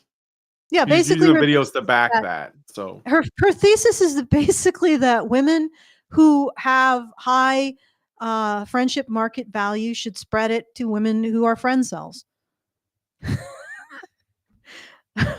That's her opinion. Could you imagine an incel saying that? Women who have a high sexual market value should be obligated or should consider themselves better people to spread it to men who aren't, who are alone. I think that he'd be put on a watch list. All right. You've been suggesting it. I like not being anybody's best friend. So I'm not anybody's best friend. I'm not involved in a friend group. And I basically am the emergency friend. I'm not the priority friend. I am the friend that gets called usually when there is extra space available and they need bodies. I'll get a call. Or, if somebody cancels and it's a last minute invite that needs to be filled, then I'll get invited. But so what you're saying is you're the friend that gets a call when they're setting up for the big party and they are short a table, so they call you the extra table. Yes. you are the table, but you're like the extra table. You're like the kiddie table at the Thanksgiving dinner, Folding right? leg table. Yeah, the folding table that gets pulled out when they need an extra one. For the more people are showing up to play cards, we need another table. So you see all of this behavior women do to each other? Yep. Like this is basically the friend zone man. Yeah. Except he's friend zoned. That's what I mean by acquaintance. It's the acquaintance zone. Yeah, she's in Um, the acquaintance zone. And yep. but women do this to other women. This is everything that men complain about women doing to men. You think they Mhm. just stop doing it when it's in relationships with men? No, men get like this full blast. They get both barrels of this crap. All right, let's keep going. But 9 times out of 10, I'm not the friend that is invited right off the bat. I don't belong to like a robust friend group, and I really don't belong to a friend group at all. And I don't have anybody that calls me their best friend. This can be like pretty isolating sometimes because society puts a lot of pressure on us to have like a best friend and to definitely have a friend group. Here's a And pro tip. Oh, it's society. Society did that. We should lock society up. We should put society in the corner and make him wear a dunce cap. Can I Make just society pay. Yeah, but We also live society in one. pro tip, society is probably the expectations you're putting on yourself, the expectations that the women in your life are putting on you. I Yeah, don't but think the men give a why crap. take responsibility for that when you can just blame society for it? Yeah. Just society did this. What does it mean? I don't know. I'm just saying it because I don't want to take responsibility. Yeah. Society needs to go to sensitivity training. Yeah. Society needs to get called into HR and be talked to, written up. Somebody write society up for its crimes against women. I know that, like we've talked about my comments before, if I were to like get married, my side of the wedding would be basically empty and void, except for like 3 friends. So that's my life of being like the backup friend. Yeah, this is hard to watch. Like, it's sad to hear these things, but maybe it shouldn't be so sad. Maybe we don't. Oh, so basically what she then says is that maybe it's okay to be lonely when you're a woman. Maybe that's okay. Like if you're feeling a loneliness, then you should probably consider what you can do to address it so you don't feel loneliness anymore. And Is that there's a what she number of said? things you could do. Well, she does. She says, you know, essentially what she says, what the doctor here says, is that if women are feeling upset because society makes them feel like they have to have a friend group or that like they don't have enough of a friend group, blah blah blah, that they're like socially, I don't know, deplorable. That's why I think when they say society, they just mean other women. They just don't want to say that. So they just say society. Because if it was men doing it, they would just say it's men. But they don't say it's men. They say it's society, which means it's other women. There's no like, that's it. Those are the options. It's either men or it's women or it's both. But it's probably women.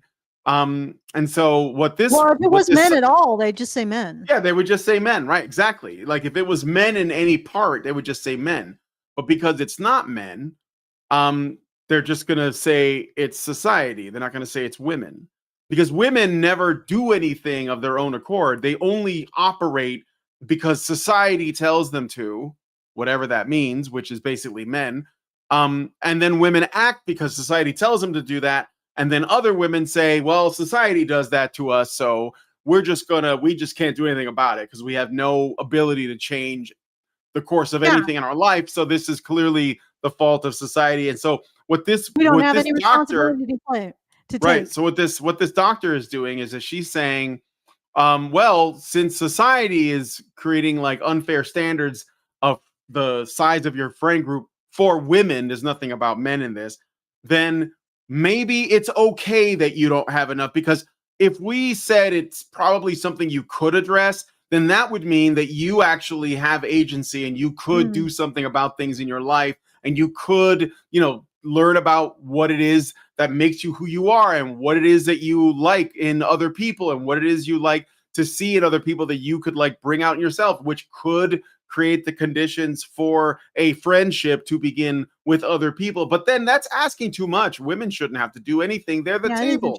So like, why don't we just say it's okay to be the table and have no one use you for anything and you just be a table by yourself? And so what she ends up doing is this kind of like self-affirmation type, well, it's okay if you don't have friends. And of course, this is because you don't want to make people uncomfortable with what would be a loving thing to say, which is, if you don't work on yourself, you might not make friends and nobody wants to die alone, or at least like live a lonely existence that they don't have to, instead of just validating everything that women do by saying, oh no, it's fine, you can be lonely, it's okay. Just like internalize that and then turn it into joy no matter what. Drink more wine in the afternoon, get another cat, it's okay. And this is not going to be good, because people, sadly, not really sadly, but the truth is that people are social creatures, and we need other people. Like, very few people can be like true hermits. Even the guys in Mount Athos, the Orthodox monks that just pray all day and night, are around other men, and they're even around, like, they even have reverence for the men who died there. They go down to where all the skulls are at, and they're like, these are my brothers, I'm going to see them. So even they have a sense of friendship and brotherhood with somebody. So there's no excuse, really. And I think that we're just lying to women so that we don't it's not even because we don't want to make them uncomfortable. It's because we don't want to appear to be bad people. We don't want to make holding ourselves women uncomfortable. Yeah, we're essentially avoiding making ourselves uncomfortable. Yeah, I see what you're saying. So essentially, if it's a choice between blaming society, thus holding women to no external standard that would actually improve the situation for themselves and other women, then we just blame society and say, oh, it's okay. It's okay to not have this achievement, which is friends. It's okay. Just live alone. But then again, I don't think that there's much on offer in terms of helping her develop the skills to live alone. Yeah. And also, I mean, you could consider friends with men, and you could consider marrying a man. Yeah, you You could know? consider, like, all that could lead to, again, women that, I'm not saying that you have to do this, but women who are married and then consequently have children, there is already a community of other women who are married with children, and that right there, just that could create, like, amazing friendships. You don't have to, like, come up with something like, do we drink the same Maker's Mark, like, whatever. Like, those things are shallow at the end of the day. Or develop a skill. You develop a skill, right? You get taken in something. Yeah, become interested in something. Hold your nose and make friends with nerds. And that's yeah, but of course we have to just blame society. And you're right. This is the perpetual thing that we do.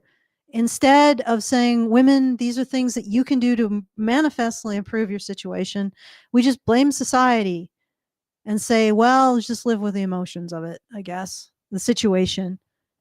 Don't judge yourself less. Because it all comes back to that, isn't it? That women cannot be seen as moral agents. They have to be tables.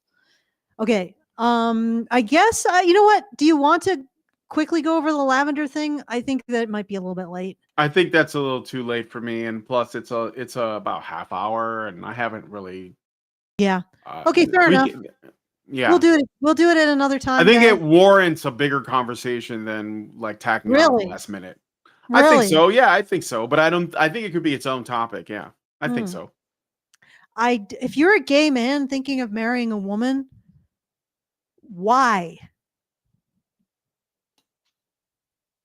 I don't know. Why? Like, why don't you just find a random woman and give her a house? If you're that overburdened with money, like, why?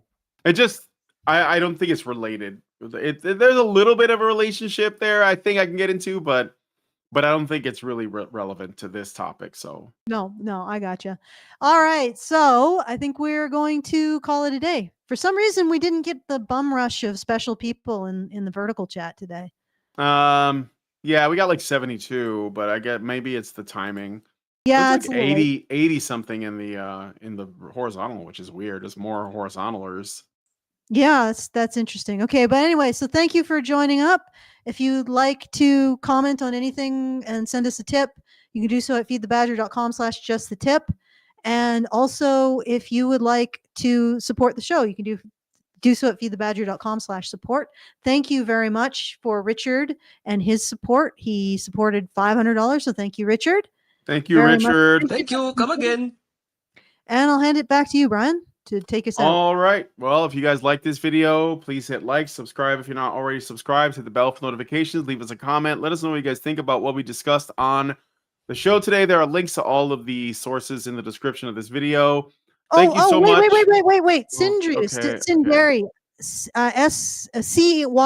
Cyndere had a question earlier that I forgot to answer. Her, I don't know if it's a her. What is healthy for individuals to seek from friendship? Genuine question. Well, if you weren't here when we read out that C.S. Lewis, he suggested that a genuine friendship comes from having the same question about the world or about truths in the world. See what it was like a let me see if I can get. Let me see. It was a super chow. So Yeah, it was a super chat. all right. It says in this kind of love, as Emerson said, do you love me means do you see the same truth, or at least do you care about the same truth? The man who agrees with us that some question, little regarded by others, is of great importance, can be our friend. He need not agree with us about the answer.